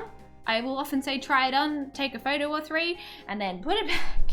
Put it back. You don't have to buy it, okay? Also, for those of you who, from my experience, either you recently lost weight or gained weight or whatever, you don't have to buy something just because it fits, right? So bad habit I got to when I lost a lot of weight was like, oh my god, this thing fits me in a size that's never fit me before. I'm going to buy it. I don't even like it at all, actually. My brain just goes, it fits me, so I'm buying it. But if you don't like it and you're never going to wear it, there's not a whole lot of point in having it. You're wasting money yet again, right? You know, again, I am a big fan of if you are unsure about a thing, take a photo, walk away, right? Save it to your wish list, save it to whatever, walk away. We're practicing moderation at best if we can, right? You know, if it's something you think you like online, you got a whole bunch of ads for it, you think you really like it, add it to a wish list, come back in a week or two and go, oh, I actually don't like this at all. I was just getting marketed to. That's fine, right? That's absolutely fine. You've had your enjoyment, remove it from the wish list. You don't want it anymore, right? I've run into the problem where it's like, hey, it fits, and I never like it. Yeah, exactly. It's like, dude, don't buy it just because it fits you unless it serves one of the other niche purposes, like something to wear to a funeral, it's something to exercise in, it's, you know, like a necessary thing that you need. Otherwise, it's like, you know, you don't need that because you're not going to reach for it, you're not going to wear it if you don't actually like it. I said this before, but just if you're up shopping, just because it's a good brand does not mean it will be a good item, okay? Lots of really cool brands make some really shitty clothes. So, you know, there might be a reason why it's in the op shop. It's probably the most horrific thing that they've ever made, and it's there for a reason. Like, you know what I mean? Like, so just, you know, don't be blinded by tags or brands or whatever. Yep. My definition of funeral wear to justify my impulses, uh-oh. I feel like I brought it up quite a few times and I feel bad. Okay, so remember, rules for building wardrobe, especially when op shopping, but also I would say for anything else. If you want to buy the thing, is it an 8 out of 10 on your internal ranking scale when it comes to like color, comfort, do you like it, etc. You know? I'm not a fan of buying secondhand clothes at this point. Much easier to get things from a regular store. I love op shopping and I love the hunt, but I understand that some people will not like it and it's not something you enjoy, right? Which is totally fine. And Jez, I obviously don't know your circumstances. So like maybe if you, like for example, like if you're like really tall and you're always gonna have to buy stuff from like a really tall section, like you have really like disproportionate legs and it just never works for you, I understand, right? I like op shopping, I enjoy it. I like the hunt, but I understand it's not for everyone. It's just like if you want to spend less money and potentially get better quality things over time, it's an option. But it does also include, like, it requires time. And I will say, usually on average, the men's offering but op shops are not as good. But also, the quality of your clothes in store is better. So you got your pros and cons. Pros, the stuff you will buy in store is generally made better than women's clothing. You know, you can have the same brand making clothes for women and men, and often, you know, the men's one will be 100% cotton and the women's one will be like 50% polyester. You know, you have the benefit of a lot of them being at least made of better quality materials half the time. Whatever. The downside is most men that I've known will wear a shirt, etc., until it fucking falls apart, and it's been a decade. And so there is, I feel like, a less fast fashion cycle for you guys, and so there's also less in the op shop and options for you, because everyone I know just wears their clothes until it disintegrates, and so you aren't donating things to the op shop, so there's kind of less things there. Yeah, so, you know, you may have slim pickings when it comes to op shopping, and that's totally fine, right? Yeah, I mean, like, that's fine. Yes, the context for this is I want to rebuild my wardrobe and I want to have some sense of like personal style. I do that as well. I mean, like, that's a good thing to do, right? But I do feel like, especially, you know, as a woman, like the fast fashion cycle capitalism comes for us all, and our clothes don't last as long because they're not being made as well, you know? And there's always kind of this pressure to be like, I need a new thing for the new event, right? But the aim of this is like, how do I get a wardrobe that I like, that I enjoy wearing, and that I have the few things I need for events, so I don't look at my wardrobe and have a mental crisis because I have nothing to wear, or I feel like I have nothing to wear despite my wardrobe being full of clothes, right? Yep. When you're buying something, good thought is, if I take this shirt home, what am I wearing it with? Do I know what pants I'm going to wear it with? Do I know what jacket it would go with? Do I have things that it would pair with in my wardrobe already? Can I think of combinations, right? Because if you buy a shirt that's like really like cropped up high and you don't have anything to wear with it, you might not wear it, you know? Yeah, in which that's great for you, Jazz. Unfortunately, it doesn't work for a lot of people at this point in time. But maybe you take good care of your clothing, you know? Buying things that fit the other stuff I own makes such a big difference. Yes, because again, we're buying for us, not the ideal version of us that's way cooler and has a way cooler wardrobe than we actually own. You know, maybe you want to buy the really cool jacket, but if you don't have a single thing in your wardrobe that works with it, it's probably not a good thing to buy. Take a photo in it, enjoy it, and then, you know, don't spend the money on it. Because if you have nothing, like if you can't think of any way to wear it or where you would wear it to, it's unlikely that you will wear it, right? Like that's just the reality of things. So, other random things that may be helpful, the mothballs, especially if you're storing clothes away for a long period of time, right? Mothballs, moth traps, whatever local pests you have if you're storing clothes away for a long time. You know, try and make it so they survive if you're putting them away for a long period of time, right? Read your care labels on clothing so you don't ruin the cool things that you get that you like. If you want your clothes to last 10, 15 years, you probably have to look after them to a certain degree and not just put them in a really hot wash and then a really hot dryer cycle if you want them to last. So there's that, right? Read the care labels, figure out how to look after your clothes to the best of your ability. If you're someone who never irons anything, you're probably not going to want to get linen, okay? Like, just remember how things factor into your lifestyle. So if you, for example, I'm never going to iron, will not iron anything, you hate it, you're never going to do it, right? You probably, you know, don't want to buy something that needs to be ironed. Yeah, so like unless you're happy wearing crinkled linen, which is absolutely fine, but if you hate creases and you don't want to iron, don't buy something that creases easily, you know?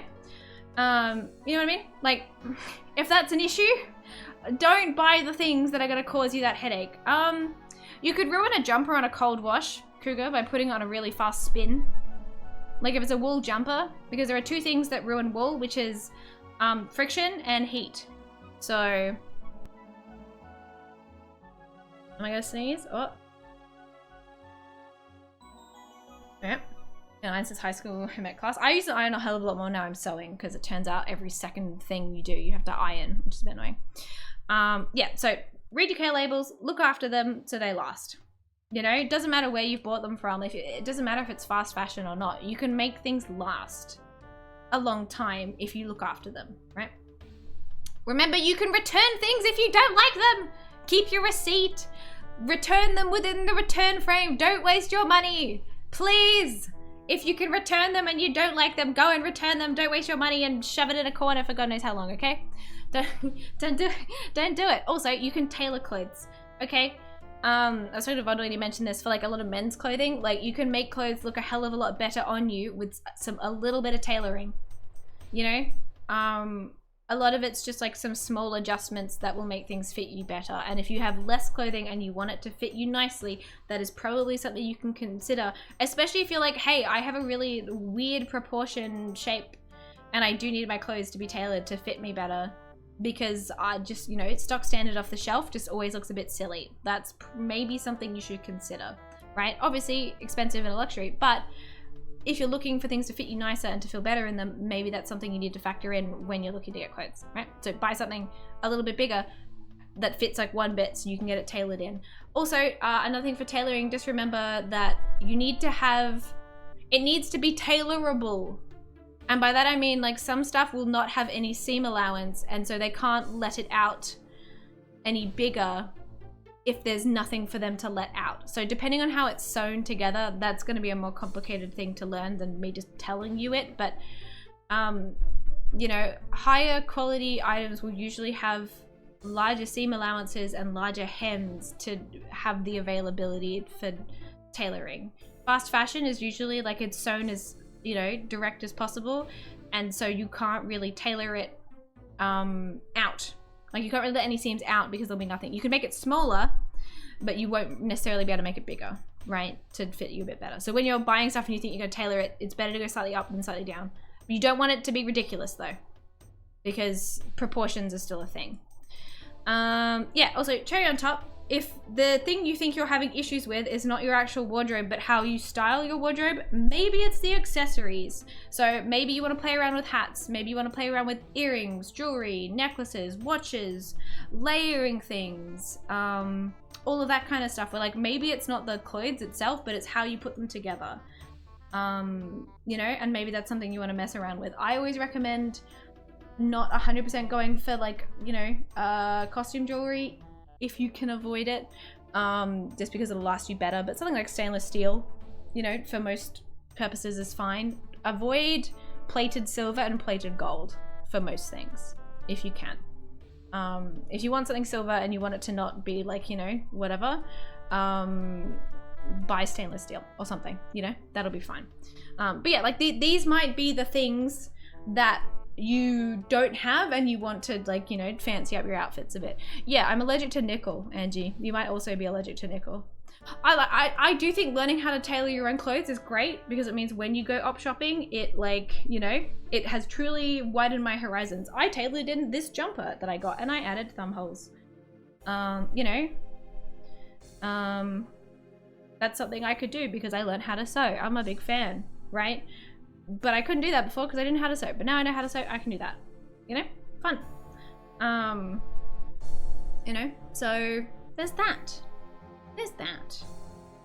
But yes, all of these things. I do think shoes are quite important when it comes to stuff, but like, and that'll kind of feed into Neon's comment, and I don't even know if Neon's here still, but like, I feel like having a pair of runners, a pair of like gardening style shoes, like whether it's flip-flops, you know, Birkenstocks, whatever, like something you go to the garden or you go to the beach, casual shoes, a pair of sandals, and a pair of boots. And maybe a pair of heels if you're, you know, you like wearing heels, but like that. But like, you know, you gotta there are some shoes that you kind of need to have for purpose, right? But you know, color-wise, I would always recommend getting, for belts, accessories, whatever, get things that you can wear with most things in your wardrobe because then you will wear them.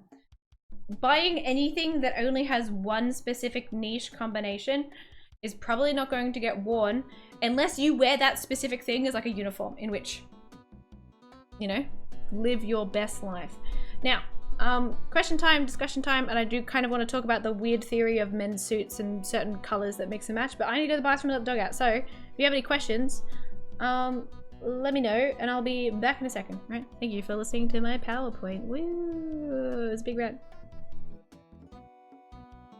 That button doesn't work because this is not my usual stream thingy. It's not, no.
Alright, hello chat. Yeah, sorry,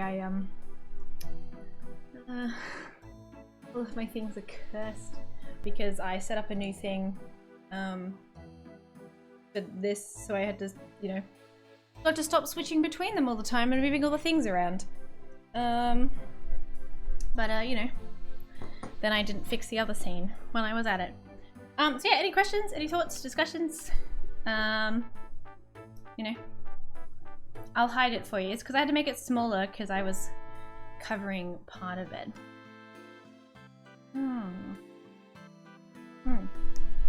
Unfortunately, fixing your wardrobe just requires like a lot of thinking, which kind of sucks for like, you know, it's not something where you can kind of just go, damn. Because like there's like, it's kind of like the same with food, where it's like you kind of need to wear something, and so you don't want to get rid of everything, right? That was too much for my brain to process. I have a key on me.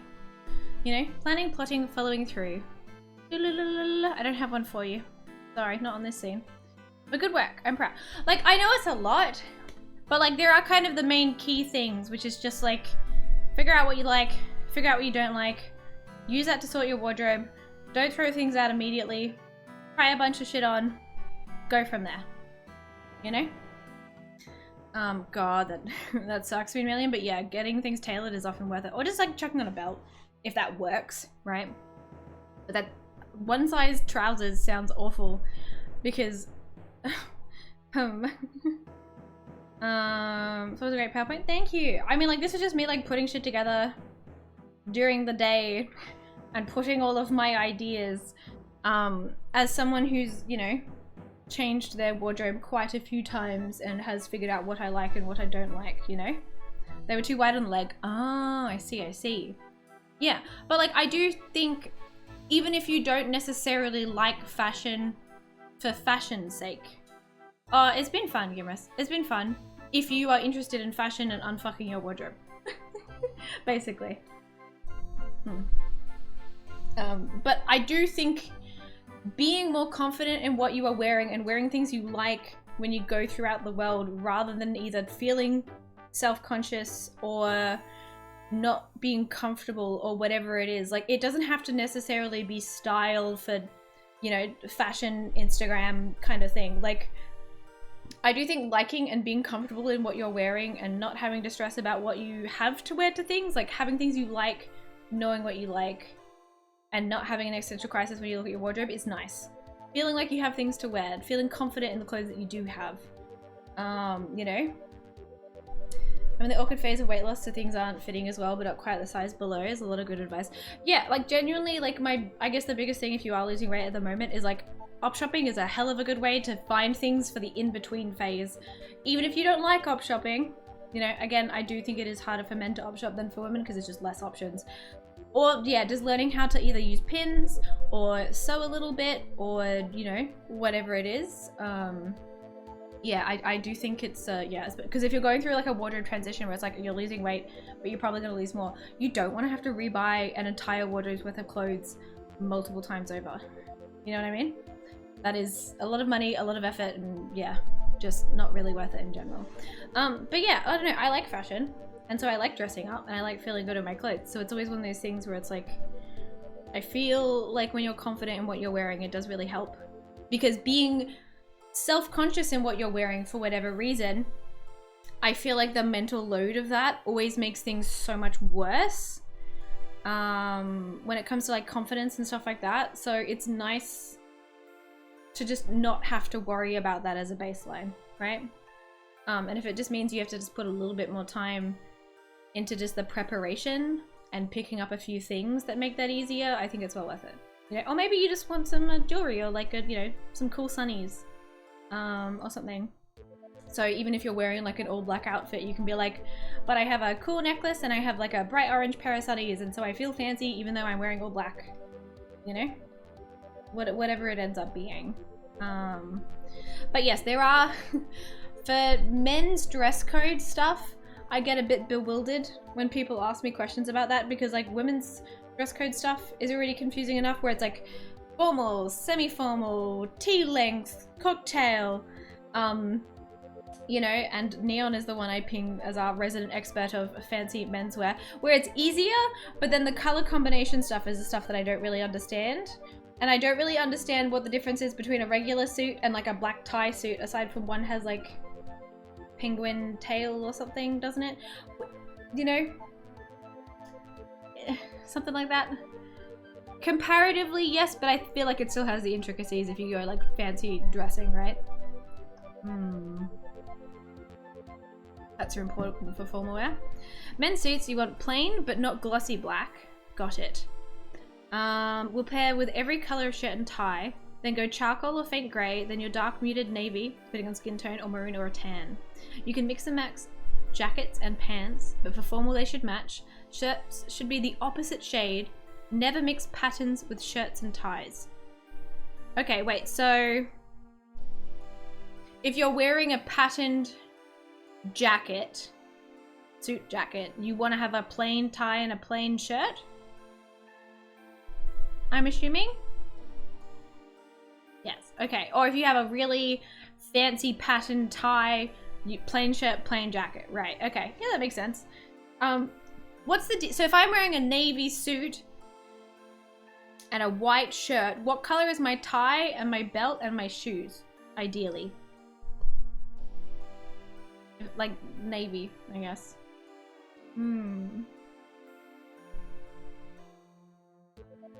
Maybe wear a navy tie. Matchy matchy. But yes, there is a whole other category of like how to make outfit combinations, but I wasn't going to go into that. The belt matches the shoes. Okay, so if you're wearing a brown belt, you want a brown shoe, right? Navy tie, black or navy pants. You know how formal. Brown belt, neither black or brown shoes. Right. Black shoes and belt. Tie can be a light color or bold red. Interesting. Okay, so general rule of thumb is same color belt and shoes if possible. Interesting.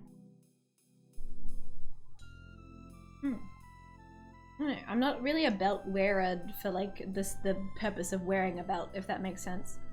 If I'm wearing a belt, it's decorative usually. Very interesting. I usually wear silver, so I have silver belt buckle, silver tie clips, silver earrings. Yeah, I do think it's fine to mix metals. I do think it's fine to wear gold jewelry and silver jewelry at the same time.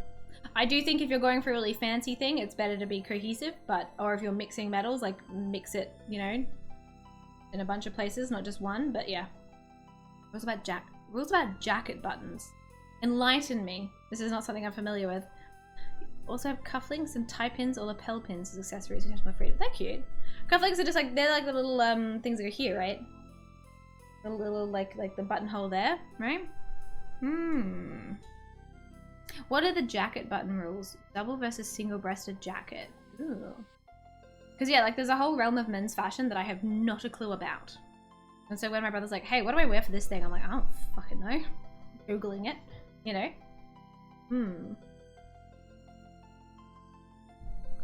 Top sometimes, middle always, bottom never. So like, there's usually like 3 buttons.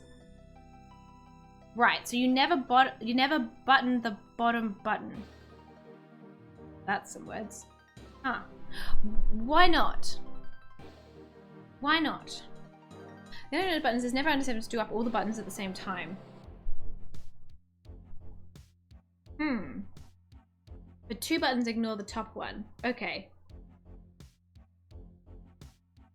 No.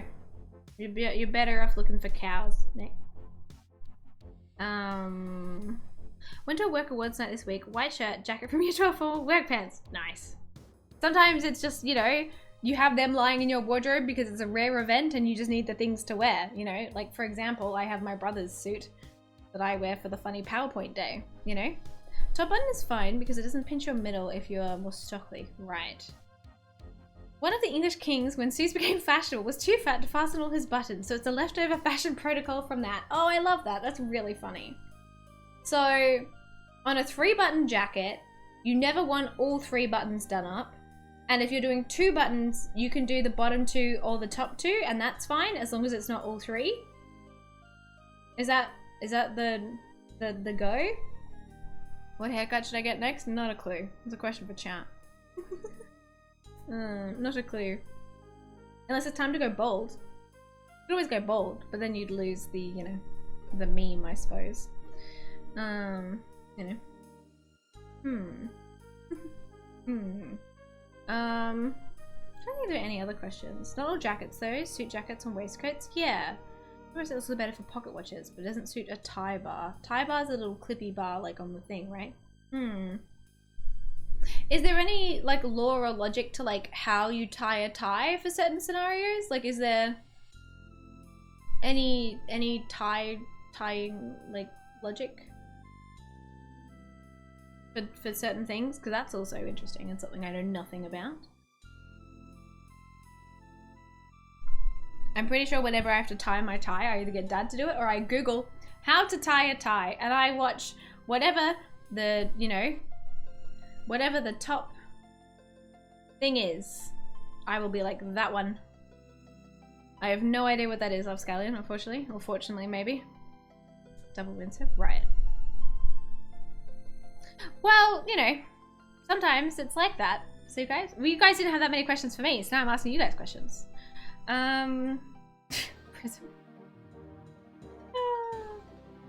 Yeah, reciprocal relationship where I get to ask questions too is very nice, actually. Crowdsourced knowledge is the best. Exactly. I only just got here and have so many questions.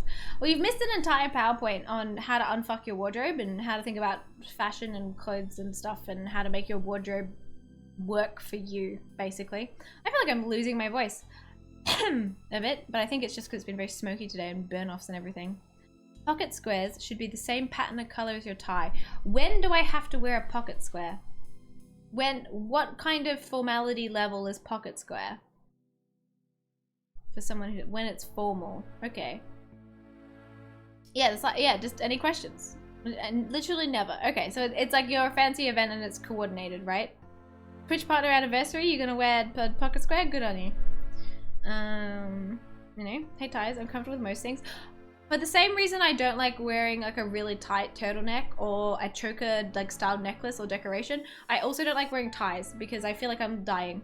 I don't like having the top button done up on like a shirt, and I certainly don't like, you know, pulling a tie all the way out. I'm like, I feel like I'm getting choked. Not a fan. Like any turtleneck I have is not like, you know, super tight here. Because I like a turtleneck, but it shouldn't be choking me. The head hole for the turtleneck needs to be adequate so I don't die. Never wear a tie again in my life. I'll wear it for memes. Could rock a cravat. Maybe. You love tying ties? That's very funny. I put up the tie discomfort for the aesthetic. That's fine. But that's worth it for you, right? Like, that's kind of the point we're getting at. Like, you can be slightly uncomfortable if it's something you like and you want to wear. When you're matching your date, you wear neutral suit colors and your tie and square match your partner's dress color. That's cute. Yeah. Wear a tie for super formal things, so like for me, almost never. Yeah, I always feel like it's weddings and stuff. You know? Weddings and things that it's like I have to analyze the dress code and figure out what to wear. You know? Thankfully, the black tie wedding I'm attending, I am, part of the bridal party, so my outfit's chosen for me. I don't have to worry about it. Makes it a hell of a lot easier. It was painful for us to get together and pick the thing, but it's chosen. I don't get how much. It's actually nicer when I don't have a choice. You know. Yes, and the main takeaway, like if you're taking anything away from today's stream, is if you go through your entire wardrobe, make sure you have an outfit to wear to a funeral. I feel like that's our #1 bizarre takeaway. From today's discussion. The difference between cocktail and formal can just be a tie and accessories. Yeah. You wouldn't use a pocket square for white tie. Now I'm gonna have to Google what that one is. Is that fancier? White tie versus black tie. Is that the one that's one up? An example of a white tie event is the Nobel Prize ceremony in Sweden. Okay. Great. Okay. Scrunch, don't mean millions. No. Black tie is less formal. Yeah, so white tie is like the formal list of the formal, it seems. From what I've gathered. You know? One useful tip on this topic, when you're getting married in a suit to someone in a white or off-white dress, get them to pick your tie color if you aren't allowed to see the dress. Yes! Concert halls and opera? Yep.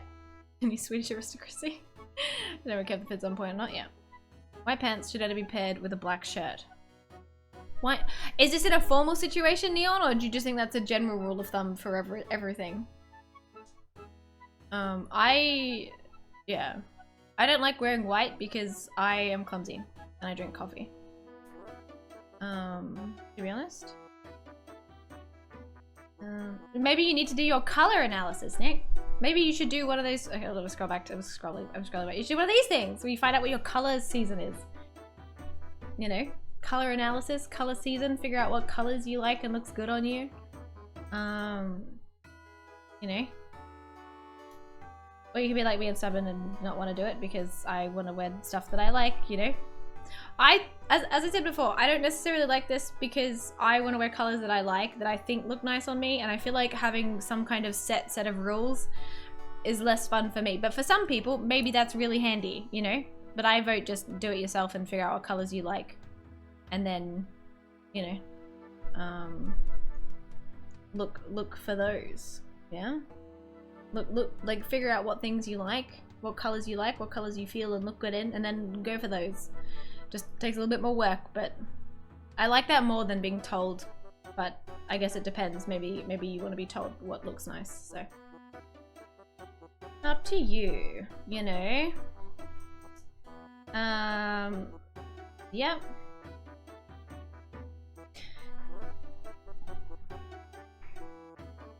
That's a first time chat message, isn't it? I think you need more than fashion advice, unfortunately. But also, if you haven't been fired yet, then that's something. That's something. You know? Very dark colors like navy or maroon. Yeah, I don't know. The combination of like colors together, I feel like I don't know, right? Exactly, Alan. Exactly. If you can't see the water, your bathers become underwear. You know, especially it's always funny because there are some Australian stereotypes that I have a little giggle about, but then you'll go to shops that are like right next to a beach and people won't be wearing shoes, and you're like, well. Alright, you know? You're like, what? We're inside now, but okay. You know what I mean? That's why you know, you pack a pair of flip-flops in your bag when you go to the beach. So you can go to the shops without being deranged. I see this stereotype has basis in reality. I don't like this. Yep. Yeah. But yeah, it very much seems like suits are mostly not mix and match. But I guess that makes sense. So like if you buy suit pants, assuming you're not buying just black suit pants, like if you're buying a suit set, you should just buy the jacket and the pants, because then they, you know, you can kind of mix the other things around, right? Rather than anything else. Not too glossy, paired with dark brown shoes. I'm just picturing someone wearing like a really shiny white suit to a wedding and getting kicked out. You know? I can wear a suit jacket and chino. I mean, you know. It was very funny. My cousin got married and my grandmother wore the daisy treat alarm's going off. My grandmother wore definitely a white suit. Slightly cream, slightly off-white, but and I was like, you know what? Nobody's gonna stop you. No one's mistaking you for the bride, but also nobody's gonna stop you. So, you know, very funny. It's very funny. I was like, oh, okay. Because I'm so used to the lore of like bridesmaid stuff being like, don't wear white to the wedding, that it was quite funny. It's very funny. But don't you not like wearing shoes, Nick? I feel like that'd be more of the problem, right? Also, I feel like it's no longer really a question slide anymore, so I put us back over here. You know, shiny white suit might be okay for the groom. I don't know. Most people want to wear, white suit. I think most people wear a black suit, don't they? I guess it's each to their own, right? Still processing the sugar gremlin as a formal dresser. I think that's fine. I think it's fine. Go for high fashion? Yeah. Yeah. I mean, like, I like dressing up. So for me personally, like, this is something I'm actively interested in. But I understand for people who aren't interested in it, it's like, you know, it's not a priority to you. So the direction of the chat is like how to not hate your wardrobe and the benefits of not hating it, right? It's been fun. Good little yap on something I'm interested in, you know? Always fun. Always fun. And especially now I'm like, you know, making my own stuff. It's like, how do I, you know, how do I figure out what I like when I'm like shopping online for fashion? It's like, you know, window shopping equivalent. And I put that all in like I use Milanote. And I just take screenshots of stuff I like. So when I want to make something, I'd be like, ooh, these are things I like. Do I have fabrics? Can I make something similar to that? And that is a more creative, fun niche for me than buying something I don't necessarily need, right? Fashion brand wear? Never. It's a lot of fucking work. It's a lot of work. European styling is very contrasting to Australia. Yeah, all of the fashion rules are always going to be slightly different depending where you are in the world, right? So it's, yeah. It's always going to change. Something that may be considered formal here, you know, given we're a relatively casual country, clothing-wise, may not be, you know, formal enough elsewhere for certain things. So that's one of those things, like if you're going international for something and there's a dress code, I would be looking up what their dress code is, like, you know, what people wear there, what would be considered that. If only because, like, you know, different regions have different, you know, things going on, whether it's cultural or like weather, you know, maybe you need a coat or two or something, you know, who knows.